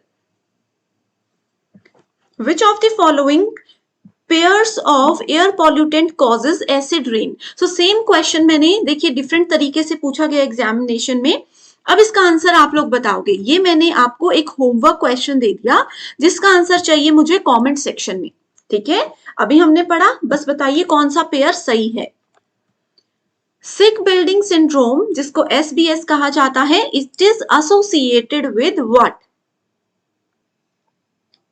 So sick building syndrome, sick मतलब बीमार, बिल्डिंग तो सबको पता ही है, घर बिल्डिंग जो होती है, ठीक है। ये हमारा किस चीज से एसोसिएटेड होता है? ये होता है एसोसिएटेड इंडोर एयर क्वालिटी से, दैट इज ऑप्शन नंबर 2। अब ये करता क्या है? सिक बिल्डिंग सिंड्रोम एक्चुअल में एक ऐसी सिचुएशन होती है जिसमें एक बिल्डिंग में लोग बीमारी के लक्षणों से पीड़ित होते हैं, ठीक है। पूरी बिल्डिंग में एक बीमारी फैल गई है, ठीक है। ये जिस बिल्डिंग में काम करते हैं या जहां पर रहते हैं उसमें कोई बड़ी बीमारी फैल चुकी है, तो उसका नाम फिर सिक बिल्डिंग सिंड्रोम रखा जाता है। ओके, तो ये इंडोर एयर क्वालिटी पर बेसिकली मेजर फोकस रखता है एंड वर्ल्ड हेल्थ ऑर्गेनाइजेशन जो होती है उसके अंडर ही ये काम करता है, ठीक है। अंडर तो नहीं हम बोल सकते, बट कहीं ना कहीं वर्ल्ड हेल्थ ऑर्गेनाइजेशन के साथ ही मिलकर ये काम करता है जानने के बारे में। एंड इंडोर एयर क्वालिटी, अंदर के घर वायु गुणवत्ता, इनके साथ साथ ये कुछ और चीजों पर भी फोकस करता है, जैसे कि लाइटिंग, जैसे कि नॉइज और साइकोलॉजिकल इफेक्ट्स, इन सब पर भी ये फोकस रखता है। ओके, सो एग्जाम में सेम क्वेश्चन में मल्टीपल ऑप्शंस देकर भी पूछा जा सकता है। देखिए नेक्स्ट क्वेश्चन भी सेम तरीके का है, थोड़ा डिफरेंट में पूछा गया है, ठीक है। ये कैसी कंडीशन होती है? Where condition of human health due to indoor air pollution. तो अगर आपने पिछला क्वेश्चन अच्छे से समझा तो ये आपके लिए आसान हो गया। समझ रहे हो मेरी बात कि एग्जाम में एक ही क्वेश्चन को घुमा फिराकर ऐसे प्रेजेंट किया जाता है। अगला क्वेश्चन है statement 1, passive solar systems pump a heat absorbing medium rather than storing heat in stationary medium. Statement 2 बोलती है solar energy can produce high temperatures even in the range of 1000 degree Celsius और more. सो इस question में first statement गलत है और दूसरी statement सही है। तो देखते हैं इसमें, ठीक है, देखते हैं इसमें एग्जैक्टली क्या बोला गया है। सो देखो स्टूडेंट्स, निष्क्रिय सौर passive solar systems pump heat absorbing medium, ये क्या करते हैं? हीट ऑब्जॉर्बिंग मीडियम को पंप करते हैं, रादर देन, इसकी बजाय storing heat is stationary medium. Storing heat जो है वो स्टेशनरी मीडियम नहीं होता, इसकी वजह से ये वाली स्टेटमेंट हमारी गलत है। और दूसरे में बिल्कुल सही लिखा है कि solar energy can produce high temperatures, solar energy से बहुत ज्यादा टेम्परेचर प्रोड्यूस किया जा सकता है, इवन 1000 डिग्री सेल्सियस या उससे भी ज्यादा। Okay, The framework agreement of International Solar Alliance was opened for signature of members countries in, so it was done in Marrakesh Morocco, ठीक है। सो इंटरनेशनल सोलर अलायंस के काफी क्वेश्चंस हमारे 2023 में पूछे गए थे, तो आप उनको पढ़ सकते हो, मैं आपको कवर करवा दूंगी, मतलब परेशान नहीं होना कहाँ से पढ़ेंगे, मैं आपकी मदद करूंगी। Ozone layer is in, okay, so बहुत इंपॉर्टेंट क्वेश्चन है। ओजोन लेयर पृथ्वी की कौन से स्फीयर में होती है, कौन सी परत में होती है, ठीक है। तो ये होती है आपकी स्ट्रेटोस्फीयर में, दैट इज ऑप्शन नंबर 3। तो देखिए पृथ्वी के सबसे नियरेस्ट जो स्फीयर है वो होता है थर्मोस्फीयर, जहां पर आपकी जो हवाई जहाज वगैरह उड़ते हैं वो सब थर्मोस्फीयर के अंदर आता है। उसके बाद इसका डिस्टेंस लगभग धरती से 20 किलोमीटर तक होगा। उसके बाद आता है हमारे पास स्ट्रेटोस्फीयर, जिसका डिस्टेंस लगभग 50 किलोमीटर है, जहां पर हमारी ओजोन की परत है जो कि हानिकारक अल्ट्रावायलेट किरणों को हमारी पृथ्वी में आने से रोकती है, ठीक है। एंड ओजोन लेयर के लिए, ओजोन लेयर अभी पतली होती जा रही है जिससे ह्यूमन हेल्थ में इश्यूज आ रहे हैं, एंड ओजोन लेयर को बचाने के लिए एक प्रोटोकॉल बनाया गया है। उसका नाम मुझे बताइए, ओजोन लेयर के लिए कौन सा प्रोटोकॉल का नाम है? एग्जाम में बहुत बार आता है, बहुत इंपॉर्टेंट है ये, ठीक है। स्ट्रेटोस्फीयर के बाद आती है मीजोस्फीयर, एंड मीजोस्फीयर के बाद फिर हमारे पास आ जाती है, ओके सॉरी स्टूडेंट्स, यहाँ पे गड़बड़ हो गई है। सबसे पहले थर्मोस्फीयर, ये जो एरोप्लेन 20 किलोमीटर ये सब मैंने आपको बताया, ये ट्रोपोस्फीयर है, ठीक है। ट्रोपोस के बाद स्ट्रेटोस आती है 50 किलोमीटर्स पे, देन वी हैव मीजोस्फीयर लगभग 85 किलोमीटर्स पे, देन वी हैव थर्मोस्फीयर जो कि 600 किलोमीटर्स के दूरी पर है। ओके, तो इसको याद रखना, पहले थोड़ा सा कंफ्यूजन मुझे हो गया था। नेक्स्ट क्वेश्चन वेरी इंपॉर्टेंट, एक मीडियम है, दूसरी तरफ इसके डिजीज बताए गए हैं कि इससे कौन कौन सी बीमारी फैल सकती है। सो वाटर ब्रोन डिजीज, पानी की वजह से क्या होता है, इसको हम थर्ड से मैच करते हैं। Then we have water washed, ये आ गया वाटर बेस्ड, वाटर बेस्ड होता है this one, and water related we have is malaria. ठीक है, सो इसका करेक्ट आंसर है option number 2। Which of the following sustainable development goals pertains to climate action? बहुत आसान क्वेश्चन है, इसमें कहा है कि सतत विकास के लक्ष्य में जलवायु कार्यवाही से संबंधित कौन से गोल के अंदर बात की गई है। तो देखिए स्टूडेंट्स, सस्टेनेबल डेवलपमेंट गोल्स में हमारे पास टोटल 17 गोल्स के बारे में बात की गई है। ओके, जिसमें सबसे पहले SDG 11 हम देखते हैं। SDG 11 बात करता है सस्टेनेबल सिटीज एंड कम्युनिटीज के बारे में, मतलब कि संवहनीय शहर और समुदाय। यहाँ पर हमसे क्लाइमेट एक्शन पूछा है, तो ये वाला ऑप्शन गलत हो गया। SDG 12 बात करता है संवहनीय उपभोग और उत्पादन के बारे में, मतलब कि रिस्पॉन्सिबल कंजप्शन एंड प्रोडक्शन के बारे में, तो ये वाला ऑप्शन भी गलत है। SDG 13 के अंदर क्या बात की गई है, इसके अंदर बात की गई है क्लाइमेट एक्शन यानी कि जलवायु कार्यवाही से संबंधित, तो ये वाला ऑप्शन आपका ऑप्शन 3 बिल्कुल सही है। एंड SDG 14 भी देख लेते हैं, ये बात करता है लाइफ बिलो वाटर की, मतलब जलीय जीवों की सुरक्षा, जैसे मछली इत्यादि हैं, इन सब की कैसे सुरक्षा करनी है, क्या क्या रूल्स होने चाहिए, क्या क्या हमें चीजें ध्यान रखनी चाहिए, इन सब के बारे में सस्टेनेबल डेवलपमेंट गोल 14 के अंदर बात की गई है। तो ये क्वेश्चन में सही आंसर है ऑप्शन नंबर 3। आप सभी स्टूडेंट्स के लिए एक छोटा सा एक्सप्लेनेशन भी मैं लेकर आई हूं। ये गोल्स आपको याद रखने, जैसे गोल 1 है नो पॉवर्टी, हिंदी में भी देख सकते हो शून्य गरीबी। इनको याद रखने के लिए एक ट्रिक होती है, जिसपे मैं एक शॉर्ट वीडियो ऑलरेडी लेकर आई हूं, लिंक आपको डिस्क्रिप्शन बॉक्स में मिल जाएगा, उसको जरूर देख लेना। अब एक होमवर्क क्वेश्चन देती हूँ। ये सस्टेनेबल डेवलपमेंट गोल्स जो है ना स्टूडेंट्स, देखिए इनको 2015 में शुरू किया गया था। ठीक है, इनको 2015 में डिसाइड किया गया था कि इसके ऊपर काम करना है, लेकिन ये जितने भी गोल्स हैं इनको हमें अचीव करना है कौन से ईयर तक, तो 2015 से शुरू हुआ था। अचीव करने के लिए कौन सा टारगेट ईयर इन्होंने डिसाइड किया था, ये मुझे आप कमेंट करके बताइए, बहुत ही ज्यादा इंपॉर्टेंट क्वेश्चन है। National Disaster Management Authority works under the aegis of what? So, राष्ट्रीय आपदा प्रबंधन कौन सी मिनिस्ट्री के अंदर काम करता है, ये आप लोगों से पूछा है। Ministry of earth science, ministry of home affairs, ministry of environmental forest and climate action यानी कि पर्यावरण वन और जलवायु परिवर्तन मंत्रालय, और चौथा ऑप्शन है department of space, Indian space organisation, ISRO जिसको कहते हैं। So disaster management is always related to ministry of home affairs यानी कि गृह मंत्रालय के अंदर ये आता है। बहुत इंपॉर्टेंट क्वेश्चन है। इसी से रिलेटेड एक और क्वेश्चन मैं आगे आपके साथ लेकर आऊंगी। What is the correct sequence of concentration of various components of producer gas? Okay. सो यहाँ पर उत्पादक गैस के बारे में बात की गई है एंड इसके विभिन्न घटक कौन कौन से हैं उनको हमें सही क्रम में अरेंज करना है। सेम क्वेश्चन एग्जाम में ऐसे पूछा जा सकता है कि बताइए प्रोड्यूसर गैस के घटक कौन कौन से हैं। तो पहले तो आपको ये पता होना चाहिए CH4 ऐसे रहेगा, CO2 ऐसे रहेगा और N2 ऐसे नीचे रहता है ये। ठीक है, बेसिक्स है, इसको थोड़ा सा ध्यान रखना। सो अरेंज अगर हम इनको करते हैं तो सबसे पहले CO आता है। ठीक है, सो ये देखो यहीं से आपको आंसर मिल जाता, राइट। सो सबसे पहले वी हैव CO। नहीं स्टूडेंट्स, ये था थोड़ा सा प्रॉब्लम है इस क्वेश्चन में। एक्चुअली CO से हम स्टार्ट नहीं करते हैं।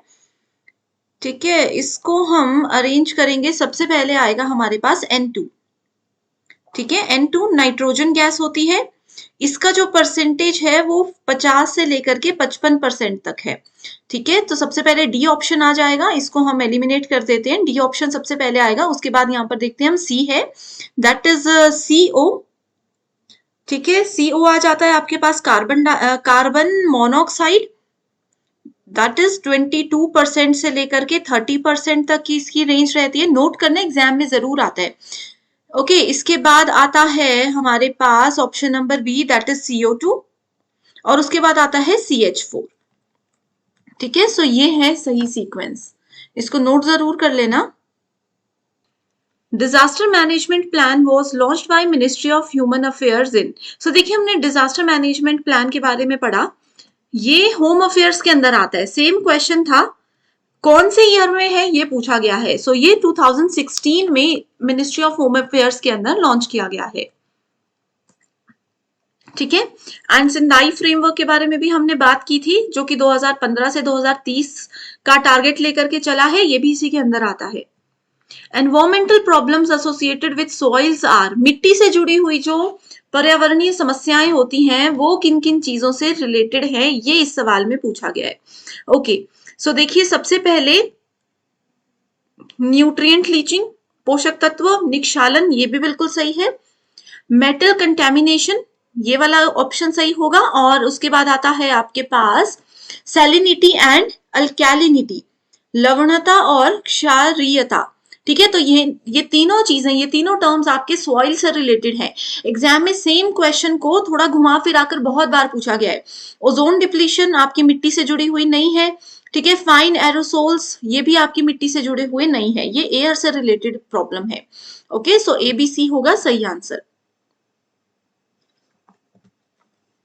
स्टेटमेंट 1 बोलती है global warming could lead to increased release of green house gas methane. Okay, so ये बोल रहे हैं कि ग्लोबल वार्मिंग से ग्रीन हाउस गैस मीथेन का उत्सर्जन जो है वो बहुत ज्यादा बढ़ सकता है। ये स्टेटमेंट बिल्कुल सही है। ओके, स्टेटमेंट 2 बोल रही है there is large amount of methane currently frozen in the permafrost in the far northern region in the world. तो देखो बहुत सिंपल स्टेटमेंट है, ये बोल रहा है कि आजकल के समय में दुनिया के सुदूर उत्तरी क्षेत्रों में परमाफ्रॉस्ट में बड़ी मात्रा में मीथेन जमी हुई है। ये वाली स्टेटमेंट जो है ना, ये कम से कम 4 से 5 बार तो 2023 के क्वेश्चंस में ही देखने को मिली थी। तो ये वाली स्टेटमेंट बिल्कुल बिल्कुल सही है। ठीक है, तो both the statements are absolutely true. Which one among the following is not a unit of measurement of surface ozone? Surface ozone को measure करने के लिए कौन सी यूनिट नहीं होती है? माइक्रोग्राम पर मीटर क्यूब ये होती है, नैनोग्राम पर मीटर क्यूब ये भी होती है, पार्ट्स पर मिलियन भी होती है। डेप्सन यूनिट नहीं यूज की जाती, तो इसलिए सही आंसर है option number 3। Next question we have is Which of the following statements are correct in the context of energy crops? ऊर्जा फसलों के संदर्भ में सही स्टेटमेंट आपको ढूंढनी है। They are fast growing plants, ये बोलता है कि ये बहुत जल्दी जल्दी ग्रो करते हैं, बिल्कुल सही, जल्दी ग्रो करते हैं ये।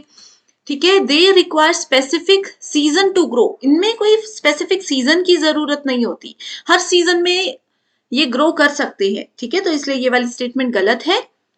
They necessarily require fertile land to grow, इनको उगाने के लिए एक उपजाऊ भूमि होना बहुत जरूरी है, बिल्कुल गलत। बंजर भूमि में भी एनर्जी क्रॉप्स जो है वो ग्रो कर सकते हैं। They can be converted into gaseous and liquid fuel, बिल्कुल सही स्टेटमेंट है, very important statement is this. They generally have high calorific value, absolutely true. So A, D and C, A, D and E, ये तीनों statement सही हैं। Energy crop की 3 statement सही है। मल्टीपल ऑप्शंस की जगह मल्टीपल स्टेटमेंट्स या असर्शन रीजन करके ये क्वेश्चन बार बार पूछे गए हैं। स्टेटमेंट 1 बोलती है chronic toxicity cause due to hazardous waste is not difficult to determine. Okay, खतरनाक कचरे के कारण होने वाली दीर्घकालिक विषाक्तता का निर्धारण करना मुश्किल नहीं है, तो इसका निर्धारण करना बहुत मुश्किल होता है। इसमें बोला है नॉट डिफिकल्ट, जिसकी वजह से ये स्टेटमेंट गलत हो गई। क्रॉनिक इफेक्ट्स में be seen immediately after the exposure, एकदम से ये दिख नहीं सकते, इनके इफेक्ट्स एकदम से नजर नहीं आते हैं, लेकिन इसमें बोल रहा है कि एकदम से नजर आते हैं, जिसलिए ये स्टेटमेंट भी गलत है। तो both the statements are incorrect. Assertion बोल रहा है जियोथर्मल एनर्जी यानी कि भूतापीय ऊर्जा is not a renewable source of energy. ठीक है, नवीकरणीय स्रोत नहीं है ये एनर्जी का, तो ये वाली स्टेटमेंट बिल्कुल बिल्कुल फॉल्स है, गलत है ये स्टेटमेंट। असर्शन बोलता है, तो देखो गलत है, तो ऑप्शन 1 और ऑप्शन 2 तो पहले ही गलत हो गए, ऑप्शन 3 भी गलत हो गया, तो ऑटोमेटिकली हमारे पास बाकी रह गया सिर्फ ऑप्शन 4। ठीक है, इसको देख लेते हैं। The process for extracting and using geothermal power are more akin to those for centralized fossil fuels than the dispersed renewable supplies of the natural environment। यानी कि भूतापीय ऊर्जा जो होती है, जियोथर्मल एनर्जी जो होती है, उसको निकालने और उसको यूज करने की जो प्रोसेस है, वो नेचुरल एनवायरमेंट यानी कि प्राकृतिक पर्यावरण की बिखरी हुई नवीकरणीय आपूर्ति की तुलना में सेंट्रलाइज्ड यानी कि केंद्रीकृत जीवाश्म ईंधन के लिए अधिक समान है। ये स्टेटमेंट बिल्कुल ही सही है और बहुत ही ज्यादा इंपॉर्टेंट भी है। Okay, next question. Classical smog is formed when oxides of nitrogen combined with particulate matter, especially in summer seasons।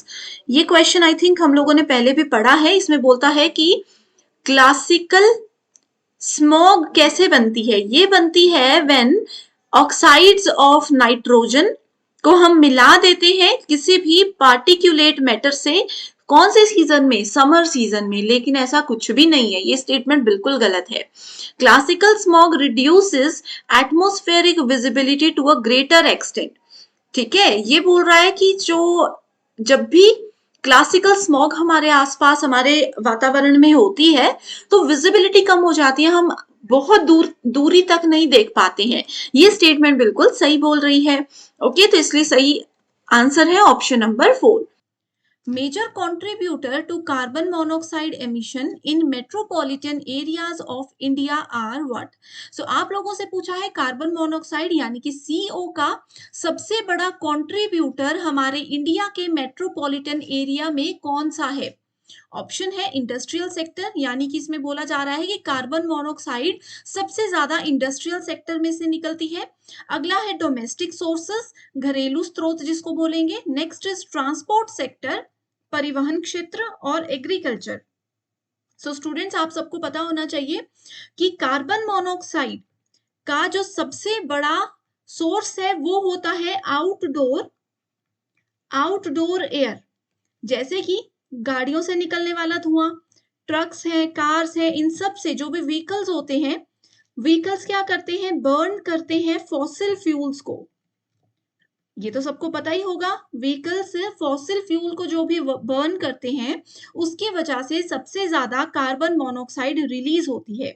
Okay, और अगर हम अर्बन एरिया की बात करें तो अर्बन एरिया में सबसे ज्यादा कार्बन मोनोऑक्साइड सिगरेट का जो स्मोक होता है, व्हीकल का जो एग्जॉस्ट होता है, जो धुआं निकलता है, वहां से आता है। सो इस क्वेश्चन में व्हीकल्स किसके अंदर आएंगे? Option number 3, that is transport sector. तो ये बहुत इंपॉर्टेंट क्वेश्चन है, एग्जाम में जरूर एज इट इज आएगा। Which of the following sustainable development goals pertains to climate action? So आप लोगों से पूछा है कि इनमें से कौन सा सस्टेनेबल डेवलपमेंट गोल ऐसा होता है जो कि क्लाइमेट एक्शन के ऊपर काम करता है। सो वन बाय वन हम देखेंगे। सबसे पहले तो आपको ये पता होना चाहिए कि सस्टेनेबल गोल्स में कितने गोल्स रहते हैं। सो टोटल हमारे पास इसके अंदर 17 गोल्स होते हैं, राइट। गोल नंबर 11 जो है ये किस पर फोकस करता है? ये फोकस करता है सस्टेनेबल सिटीज एंड कम्युनिटीज पर। ठीक है, तो ये वाला तो ऑप्शन गलत हो गया। SDG 12 जो है ये रिस्पॉन्सिबल कंजप्शन एंड प्रोडक्शन के ऊपर फोकस करता है। SDG 14 आपका लाइफ बिलो वाटर, जैसे मछली इत्यादि होती है, इन सब पर फोकस करता है, इन सबको कैसे बचाना है इन पर फोकस करता है। तो सही उत्तर है option number 3, that is SDG 13, sustainable goal number 13, जो कि क्लाइमेट एक्शन के ऊपर काम करता है। तो ये स्टूडेंट्स SDGs की पूरी लिस्ट मैं ऑलरेडी आप लोगों को पढ़ा चुकी हूँ, ट्रिक्स भी बता चुकी हूँ कि 17 गोल्स आपको कैसे याद रखने हैं। तो आपने अगर वो अभी तक नहीं देखा है तो जरूर डिस्क्रिप्शन बॉक्स में वीडियो है, उसको देख लीजिएगा। Kyoto protocol was about, so Kyoto protocol 1997 में आया था। ये किस लिए बनाया गया था, ये इस क्वेश्चन में पूछा गया है। क्योटो प्रोटोकॉल एक्चुअली क्योटो जो कि एक जगह का नाम है जापान में, वहां पर इसको फाइनलाइज किया गया था। ओजोन लेयर की प्रोटेक्शन के लिए नो, ओजोन लेयर के लिए we have Montreal protocol. Okay, आगे है reduction in green house emission, कि जो ग्रीन हाउस गैसेस है उनकी जो एमिशन हो रही है उसको कंट्रोल करने के लिए, उसके रिडक्शन के लिए, तो ये बिल्कुल सही है। आगे है कंजर्वेशन ऑफ बायोडाइवर्सिटी, तो ये भी गलत होगा, और नेक्स्ट ऑप्शन नंबर 4 भी गलत है।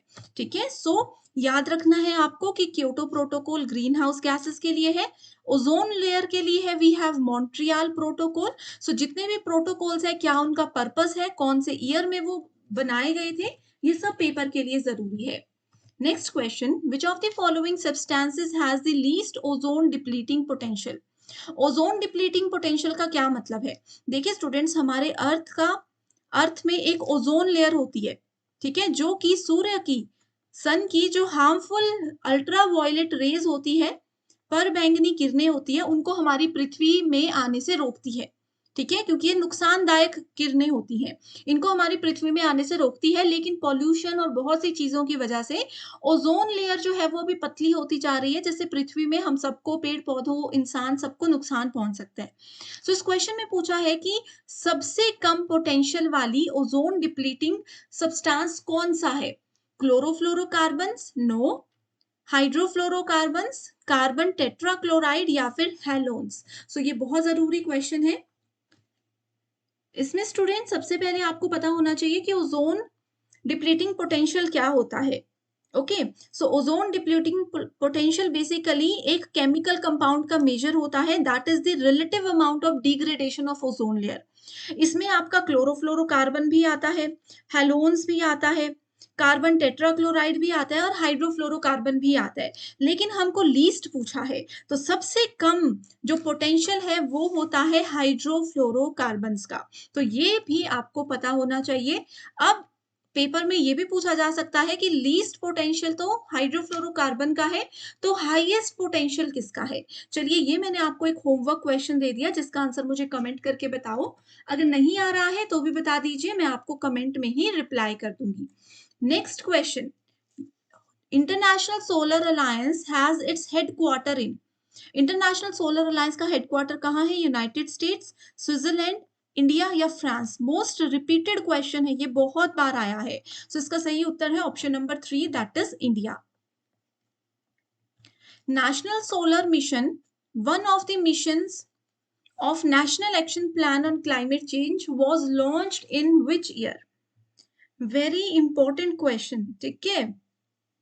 National action plan on climate change जो है, इसके अंदर 8 मिशन है, इसके अंदर 8 मिशन है, जिनके नाम आपको पता होने चाहिए। अब इसके अंदर एक मिशन का नाम है नेशनल सोलर मिशन। इसमें बोला है कि इसको कौन से साल में लॉन्च किया गया था। सो इसको बेसिकली 2008, 10, 11 या 12, तो इसका सही उत्तर है 2008, दैट इज ऑप्शन नंबर 1। तो इसको 2008 में लॉन्च किया गया था, और नेशनल सोलर मिशन NAPCC का फर्स्ट मिशन है। सो इस तरह से 8 मिशन का सीक्वेंस और 8 मिशंस का नाम आपको पता होना चाहिए, ऑलरेडी हमने डिटेल्ड वीडियो में वो पढ़ा है। The secretariat of convention on biodiversity is based on what? So इसको हम CBD के नाम से जानते हैं। ये किस पर बेस्ड है? Montreal Canada, Rio de Janeiro Brazil, Geneva Switzerland, या फिर न्यूयॉर्क यूनाइटेड स्टेट्स। सो CBD आपका मॉन्ट्रियल, जो कि कनाडा में एक जगह है, वहां पर सिचुएटेड है। CBD होता क्या है? कन्वेंशन ऑन बायोडाइवर्सिटी क्या होता है? ये बेसिकली एक इंटरनेशनल ट्रीटी है, जो कि conservation and sustainable use of biodiversity के लिए बनाई गई है। 1992 में इसको अडॉप्ट भी किया गया था, तो ये आपको पता होना चाहिए। International solar alliance is an alliance of countries, most of which lie between Tropic of Cancer and Pole. So जिसमें से अधिकांश कर्क रेखा और ध्रुव रेखा के बीच में स्थित है। ये ऑप्शन बिल्कुल गलत है, ऑलरेडी हमने बहुत ज्यादा डिटेल में इसको पढ़ा है ना। ये क्वेश्चन बार बार आता है, ये गलत क्यों है? क्योंकि जितनी भी मेंबर कंट्रीज हैं इंटरनेशनल सोलर अलायंस में, वो ट्रॉपिक ऑफ कैंसर के साथ साथ ट्रॉपिक ऑफ कैप्रिकॉर्न के बीच में होती है। इन दोनों के बीच में होती, तो पोल यहाँ पर गलत है। आगे पूछा गया है presently ISA is headed by India. तो ये क्वेश्चन अभी हमने पहले भी पढ़ा कि इसका हेडक्वार्टर कहाँ है, तो इंडिया में है। सो इसका करेक्ट आंसर है first is incorrect and second is correct option. So students, इस क्वेश्चन से मैं उम्मीद कर रही हूँ कि आपको ना चीजें समझ आ रही होंगी कि सेम क्वेश्चन को कैसे घुमा फिरा कर बार बार पूछा जाता है। अगर आपने PYQs ऐसे ही डिटेल में पढ़े हैं तो आपको बहुत ईजी हो जाता है पेपर 1 में अच्छा स्कोर करना। स्टेटमेंट 1 बोलती है most of the hazardous landslides are induced by earthquake. तो ये बोलता है कि मैक्सिमम जो लैंडस्लाइड्स होते हैं वो भूकंप की वजह से ही होते हैं, तो ये गलत है। बिना भूकंप के भी तो बहुत सारे खतरनाक भूस्खलन होते हैं ना, तो first statement is incorrect. Second statement बोल रही है all landslides involve falling of earth material under shear stress. ये बोल रहा है कि जो भी लैंडस्लाइड्स होते हैं वो क्या करते हैं, अर्थ का मटेरियल उसमें गिरता है, तो ये वाली स्टेटमेंट सही है। ठीक है, तो फर्स्ट इज ओके। सो यहाँ पर ऑप्शन नंबर 1 नहीं होगा सही उत्तर। ठीक है, ये होगा first statement is false and second is true, that is option number 4। Next है the Montreal protocol to protect earth's ozone layer is to date the only United Nations environment agreement to be ratified by every country in the world. So बहुत important question है, इसमें ये वाली statement बिल्कुल सही है। Montreal protocol क्या है, अर्थ के ओजोन लेयर को प्रोटेक्ट करने के लिए तो बनाया गया है। सेकेंड स्टेटमेंट है Paris agreement establishes voluntary commitments by all the parties prepare communicate and maintain a nationally determined contributor. So ये वाली स्टेटमेंट बिल्कुल गलत है। मैच द फॉलोइंग से है, जिसमें लिस्ट 1 में दिया गया है ozone hole, green house effect, natural hazards and sustainable development. List 2 में दिया गया है tsunami, UV radiations, methane and ecocentrism. Hindi medium students भी यहाँ पर इसको देख सकते हैं। ओके, सो इधर हमें बताना है कि ओजोन होल किस वजह से होता है, जो कि लिस्ट 2 में अवेलेबल है। ओके, सो ओजोन होल क्या है, ओजोन लेयर में एक होल है and it refers to the depletion of protective ozone layer in the upper atmosphere over Earth's polar region। Simple सी लैंग्वेज में अगर बात करें तो ओजोन लेयर एब्जॉर्ब करती है हार्मफुल यूवी रेज जो कि सन की वजह से आती है। Therefore does not allow those rays to reach earth surface। वो अर्थ के सरफेस तक उनको पहुंचने नहीं देती। एंड ओजोन डिप्लीशन के कॉन्सिक्वेंसेस क्या होते हैं, वो ये होते हैं कि ड्यू टू इसकी depletion more radiation enters the earth atmosphere. ज्यादा रेडिएशन अर्थ की एटमोस्फेयर में एंटर हो जाती है। सो ओजोन लेयर, ओजोन होल जो है वो डायरेक्टली रिलेटेड होता है यूवी रेडिएशन से जो कि सन से आती है। नेक्स्ट है green house effect. So green house effect में आपको पता है बहुत सारी ग्रीन हाउस गैसेस होती हैं जिससे हमारे अर्थ के एनवायरमेंट में बहुत ज्यादा फर्क पड़ रहा है। ग्रीन हाउस गैसेस में कुछ गैसेस हैं जैसे कि carbon dioxide, methane, nitrous oxide and water vapours. So यहाँ पर मीथेन एक ऑप्शन आप लोग देख सकते हो। सो करेक्ट आंसर ये हो जाएगा। Next we have natural hazards. Hindi medium students भी देख सकते हो प्राकृतिक खतरे। नेचुरल हजार्ड्स क्या होते हैं, ये जो भी पर्यावरण में घटनाएं होती हैं जिसके लिए कोई सोसाइटी, कोई ह्यूमन खास करके रिस्पॉन्सिबल नहीं होते हैं, उसको नेचुरल हजार्ड बोला जाता है। सो इसमें करेक्ट आंसर आ जाएगा tsunami. Next we have sustainable development. तो सस्टेनेबल डेवलपमेंट की टैग लाइन क्या है, इसकी टैग लाइन है इकोसेंट्रिज्म, यानी कि sustainable development the ecocentric point of view, ये इसकी एक टैगलाइन है जो कि आपको याद रखनी ही है। इसके अलावा अगर हम बात करें सो प्रिंसिपल सॉल्यूशन जो है सस्टेनेबल डेवलपमेंट का वो मेंटल ट्रांसफॉर्मेशन है लोगों की related to ecocentric, related to ecocentrism. Okay, so इस अकॉर्डिंग आप देख सकते हो करेक्ट आंसर क्या है। Correct answer we have is option number A. Minamata disaster in Japan was caused by pollution due to. So आप लोगों ने स्टूडेंट्स मीनामाता डिजास्टर के बारे में जरूर सुना होगा। ये किस पॉल्यूशन की वजह से हुआ था, तो ये हुआ था मरकरी की वजह से। इसको मरकरी की जगह ऑप्शन एग्जाम में आ सकता है मिथाइल मरकरी।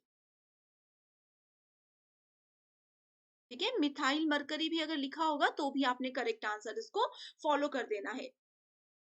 ठीक है, mercury containing industrial waste from Chiso Corporation's chemical factory continued to be dumped in Minamata Bay up to 1968. ठीक है, सो 1968 तक मीना माता बे नाम की एक जगह पर जो है ये केमिकल फैक्ट्री का वेस्ट फेंका जाता था, जिसकी वजह से ये डिजास्टर जापान में हुआ था। Next is the great Indian bustard bird is found in. ये क्वेश्चन बहुत बार एग्जाम में आ गया है। ग्रेट इंडियन बस्टर्ड बर्ड जो है वो कहाँ पर पाया जाता है? वो डेजर्ट ऑफ राजस्थान में पाया जाता है।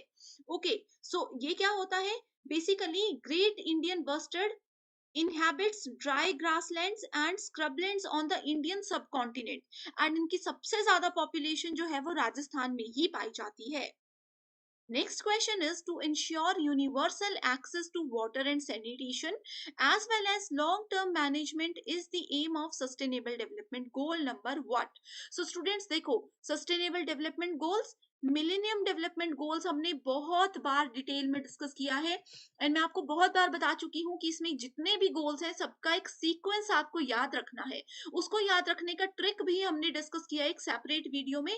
अगर वो वीडियो अभी तक नहीं देखी है तो कमेंट कर दीजिए, मैं आपको लिंक शेयर कर दूंगी। ओके, सो क्वेश्चन पर बढ़ते हैं। इसमें पूछा गया है कि पूरे सभी लोगों को अच्छा पानी और सैनिटेशन मिलनी चाहिए, स्वच्छ पानी और स्वच्छता पे उनका ध्यान रखा जाना चाहिए लंबे समय तक। ये सस्टेनेबल डेवलपमेंट के कौन से गोल नंबर में ऐड की गई है बात? तो ये की गई है गोल नंबर 6 में। ओके, अब स्टूडेंट्स यहाँ पर मैं आप लोगों को एक होमवर्क क्वेश्चन दे रही हूँ जिसका आंसर आपने मुझे कमेंट करके हमेशा की तरह बताना है। इससे आपकी जरूर रिवीजन होगी। अभी पढ़ के कमेंट करोगे तो भी चलेगा क्योंकि एग्जाम में जब आएगा तो आप लोग इजीली उसको रिकॉल कर सकते हो। तो होमवर्क क्वेश्चन ये है कि सस्टेनेबल डेवलपमेंट गोल्स के अंदर गोल नंबर 12, 8 एंड 14 कौन कौन से हैं? जल्दी से मुझे कॉमेंट कर दीजिए। Next is national institute of disaster management is located in. तो इसको जाना जाता है NIDM के नाम से, national institute of disaster management. ये कहाँ पर है? ये दिल्ली में है। It works under government's directives to train and conduct periodic checks to regulate effective earthquake and disaster control policies throughout the country with support from semi-government, private firms and NGO। Simple सी language में बताती हूँ कि जितने भी natural disasters होते हैं, earthquake होता है या और भी जितने डिजास्टर होते हैं, उन सभी को कंट्रोल करने की ये पॉलिसी है।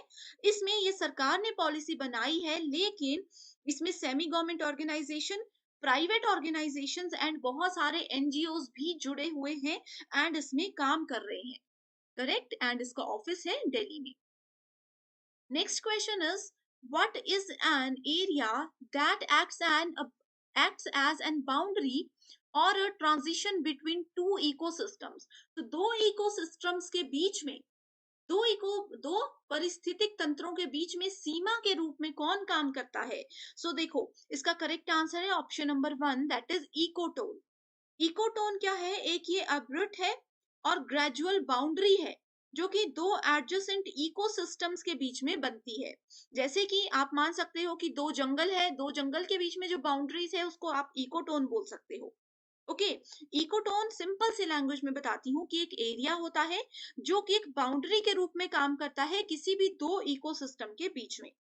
इसको एक एग्जांपल लेकर के चल सकते हैं। जैसे नदी चल रही है, नदी के दो किनारों के बीच में जो गैप आ जाता है, जो बाउंड्री आ जाती है, वो इकोटोन कहलाती है। Next question is the Ministry of New and Renewable Energy MNRE Government of India has launched a program of developing a nodal solar city in 2009. Which one is not the correct objective under this scheme? तो student, इस question को detail में बताने से पहले मैं आपको बता दूं कि अगर आपको ये लेक्चर सीरीज पसंद आ रही है एंड अगर आप चाहते हो कि इस तरह की लेक्चर सीरीज को मैं कंटिन्यू रखूं, तो आप मुझे कमेंट जरूर कर दीजिएगा। एंड अगर आपकी कोई स्पेशल रिक्वेस्ट है किसी टॉपिक पर, आप कोई सेपरेट सेशन चाहते हो, तो भी जल्दी से मुझे कॉमेंट कर दीजिए। एंड अगर आप हमारे व्हाट्सएप ग्रुप में हो तो आप वहां पर भी शेयर कर सकते हो। मैं डेफिनेटली आपकी रिक्वेस्ट पर उस सेशन को जल्दी से जल्दी पूरा करूंगी। यहाँ पर देखो, एक स्कीम की बात की गई है जिसका नाम है ministry of new and renewable energy. ठीक है, गवर्नमेंट ऑफ इंडिया ने इसको लॉन्च किया था मॉडल सोलर सिटी इन 2009 के अंदर, ठीक है। सो इसके रिगार्ड में कौन सी स्टेटमेंट करेक्ट नहीं है? डायरेक्टली आंसर पर जाते हैं। So reduce dependence on public transport, ये स्टेटमेंट के अलावा बाकी सभी स्टेटमेंट्स करेक्ट हैं।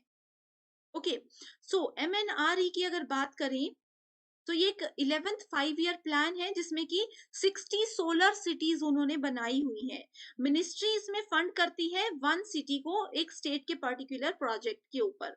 ओके, सो इस तरह से यहाँ पर काम होता है। जो इसमें रीन्यूएबल एनर्जी है एंड एनर्जी एफिशिएंसी है, उसके जो एफर्ट्स है उसको 10% हर एक सिटी के अंडर यूज करने का टारगेट यहाँ पर बनाया गया था। Okay, next question is industries related hazards which involves explosions and release of toxic substances will fall under which category? तो जितने भी इंडस्ट्रीज हैं उनसे जो भी खतरे होते हैं जैसे कि विस्फोट होते हैं या उनसे जो गंदा पानी निकलता है, गंदा धुआं निकलता है, वो सारी चीजें हमारे वातावरण को खराब करती हैं। ओके, सो वो किस कैटेगरी के अंदर आती हैं ये पूछा गया है। सो ये आती है मैन मेड क्राइसिस, यानी कि मानव निर्मित संकट के अंदर। अब देखो कहीं पर भी अगर केमिकल फैल रही है, बीमारी हो रही है, जैसे कि कोरोना वायरस की बात करें, वो भी मैन मेड क्राइसिस के अंदर ही आता है।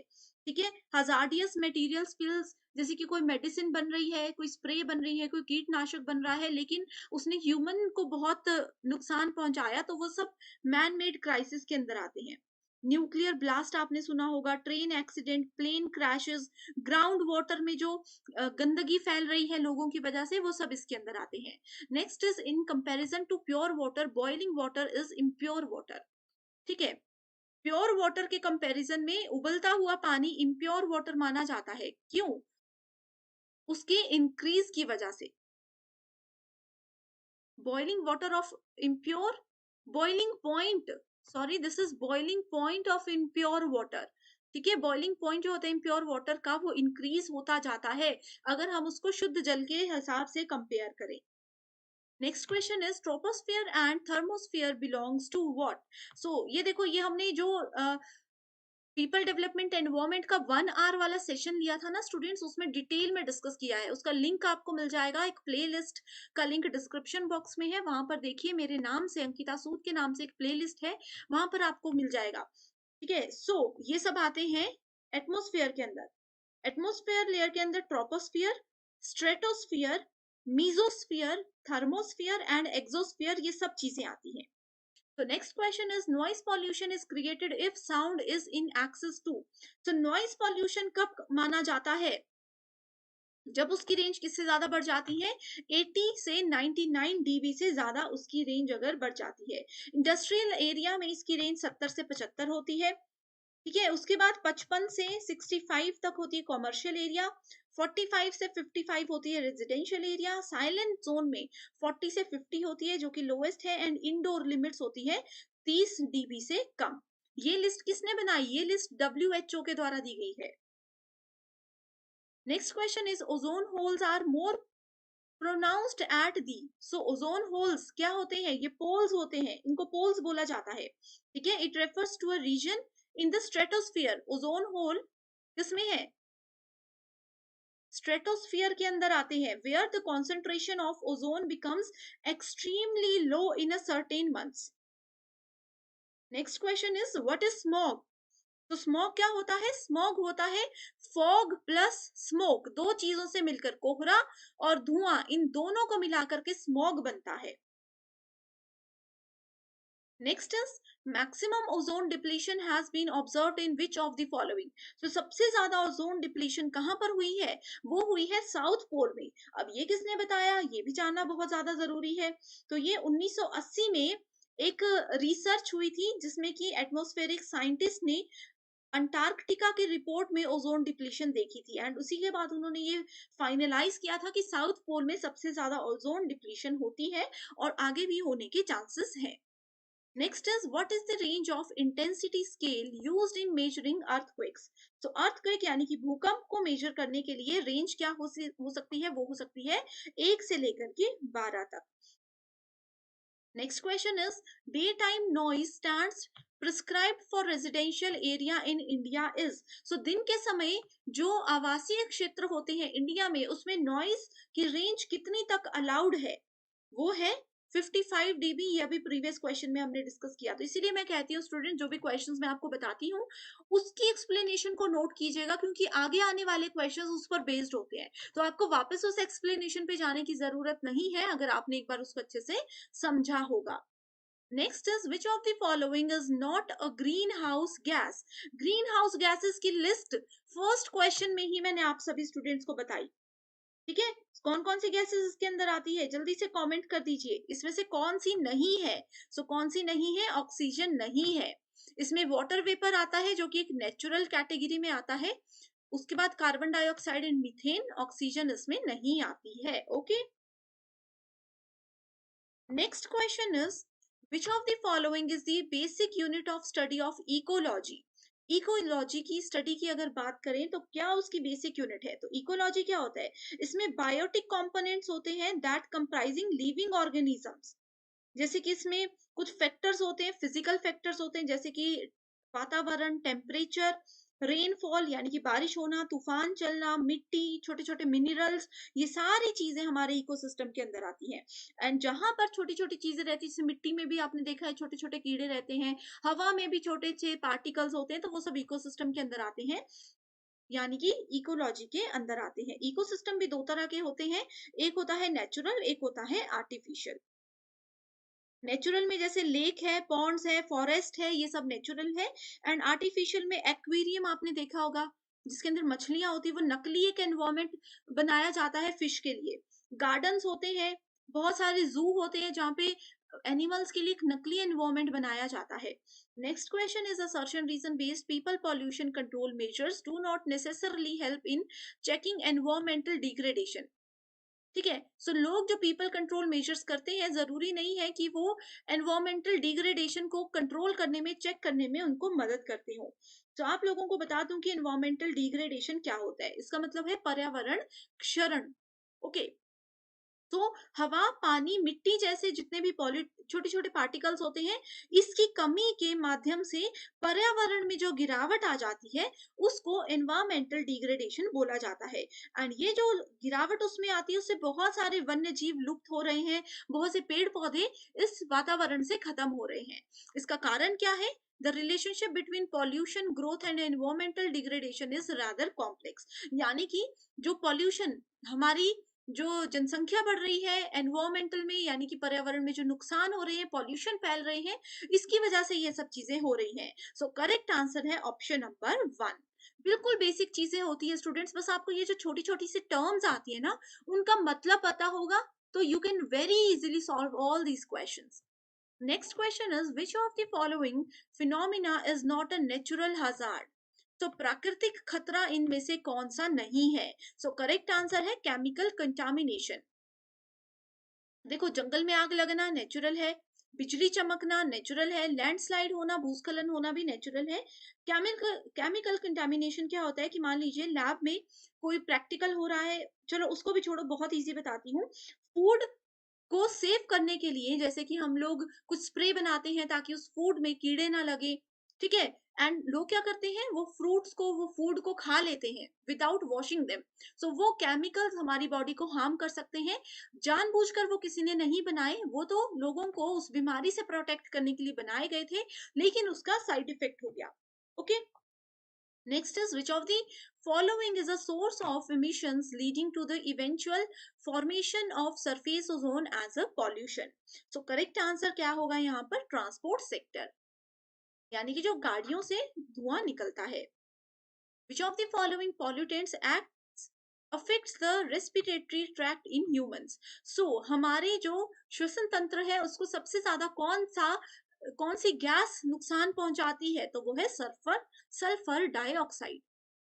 The Ganga Action Plan यानी कि GAP was initiated during the year। Ganga action plan कब इनिशिएट किया गया था, 1986 में, ठीक है। जिसका ऑब्जेक्टिव क्या था कि गंगा में जो पॉल्यूशन है, अभी तक जो पॉल्यूशन हुआ है, उसको कैसे साफ किया जाए, एंड आगे आने वाले समय में पॉल्यूशन को कैसे रोका जाए।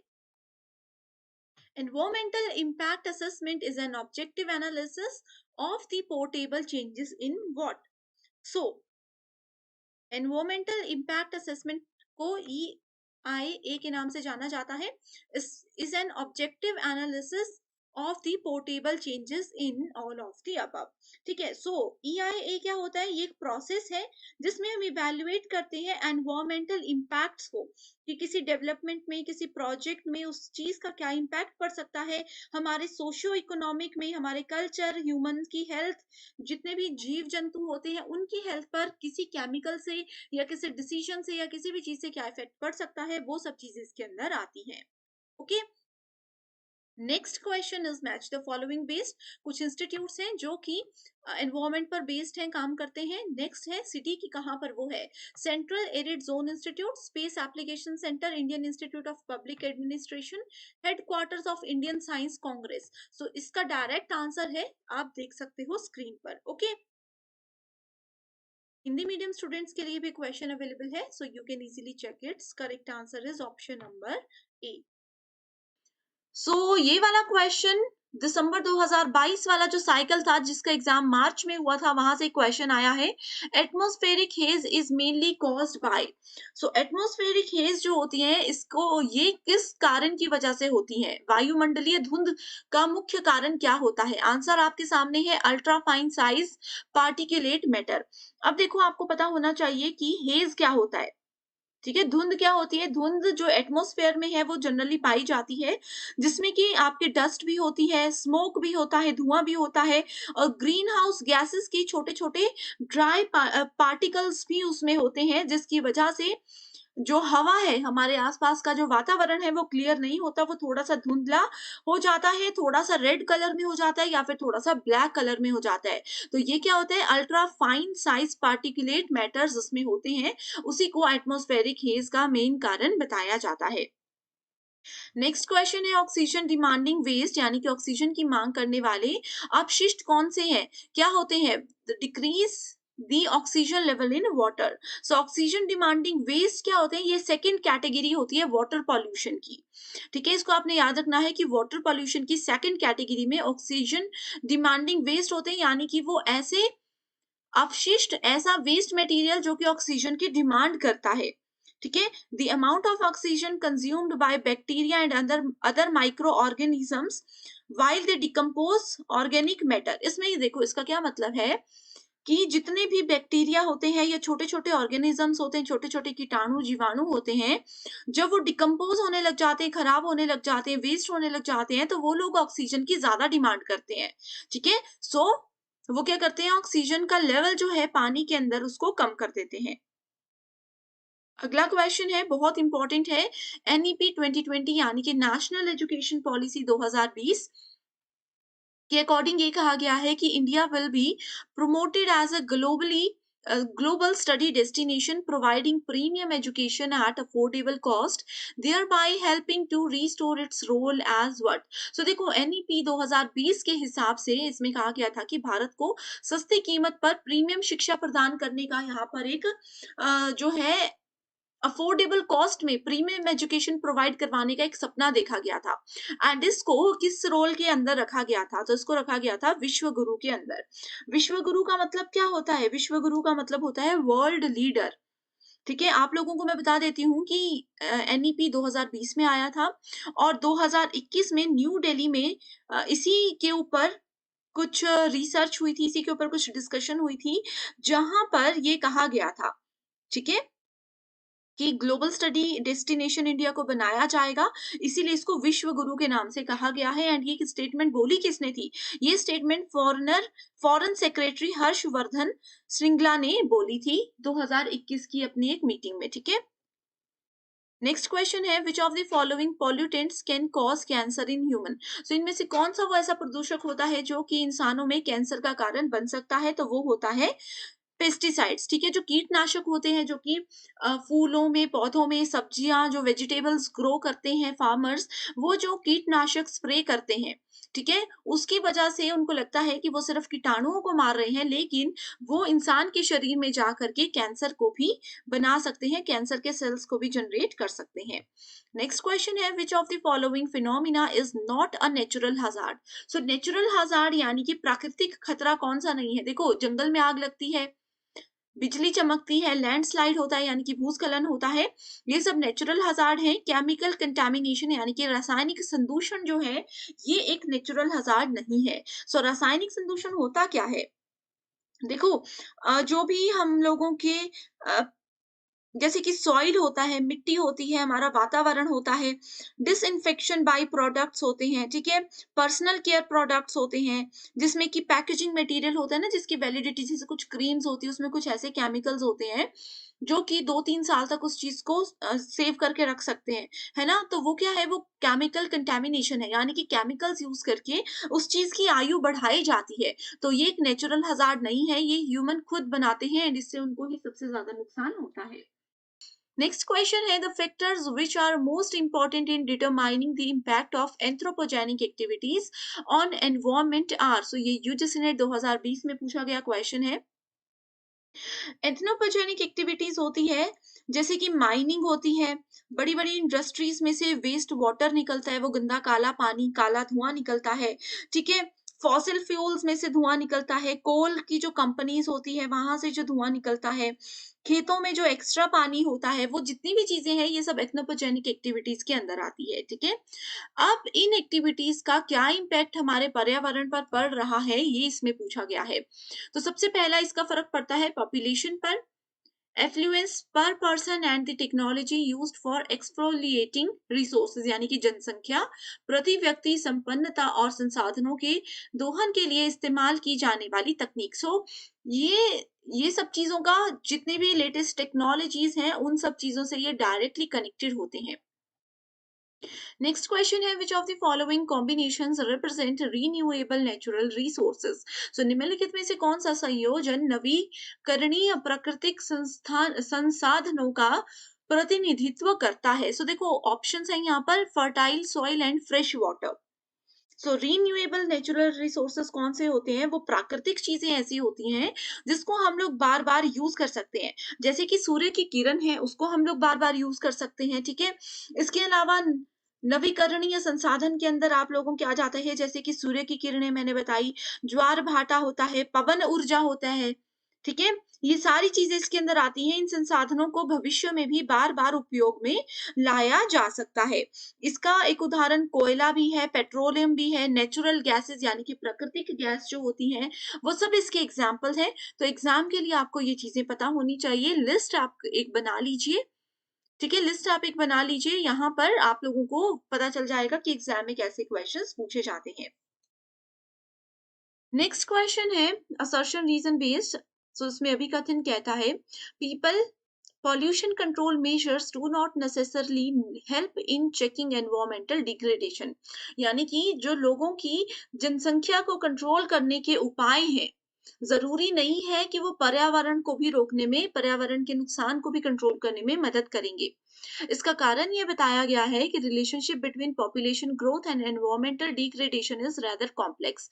सो यहाँ पर सीधी सी बात बोली गई है कि इन दोनों के बीच में एक जो रिलेशन है वो थोड़ा सा कॉम्प्लेक्स है, जटिल है। वो कैसे कि एक तरफ बोला गया है कि पॉपुलेशन बढ़ रही है और हमारा एनवायरमेंट जो है, वो पर्यावरण जो है वो नीचे की ओर जा रहा है, उसकी क्वालिटी नीचे की ओर जा रही है। तो ये रिलेशन यहाँ पर बहुत जटिल बताया गया है। सो बिल्कुल करेक्ट है दोनों स्टेटमेंट्स, एंड जो रीजन है इस स्टेटमेंट को बिल्कुल सही से आइडेंटिफाई कर रहा है। नेक्स्ट क्वेश्चन है, identify the air pollutant in urban areas which irritates eyes and also respiratory tract of human beings. So शहरी क्षेत्रों में कौन सा वो एक ऐसा केमिकल है, पॉल्यूटेंट है, जो कि आंखों में जलन लोगों में करता है, तो वो है सरफेस ओजोन, ठीक है। सरफेस ओजोन यानी कि भूतल ओजोन। सो सरफेस ओजोन को आप लोग और किस नाम से जानते हो, इसका नाम होता है ग्राउंड लेवल ओजोन, ठीक है। एंड इसको बोला जाता है tropospheric ozone, ground level ozone and tropospheric ozone, ठीक है। ये दोनों भी इसके नाम होते हैं। ठीक है, जो हमारा ट्रोपोस्फियर है, आप सभी को पता होगा, बेसिक में ये बचपन में पढ़ा है, एटमॉस्फेयर, थर्मोस्फेयर, ट्रोपोस्फियर। जो ट्रोपोस्फियर है उसमें गैस को ये ट्रेस करता है with an average concentration of 20 to 30 parts per billion by volume. तो ज्यादा डिटेल में नहीं जाना, बस ट्रोपोस्फेरिक ओजोन बोलते हैं, यानी कि ट्रोपोस्फियर में ये गैस के लेवल को मेजर करने में मदद करता है। ठीक है, ओके। सो नेक्स्ट जो क्वेश्चन है इसमें कहा गया है,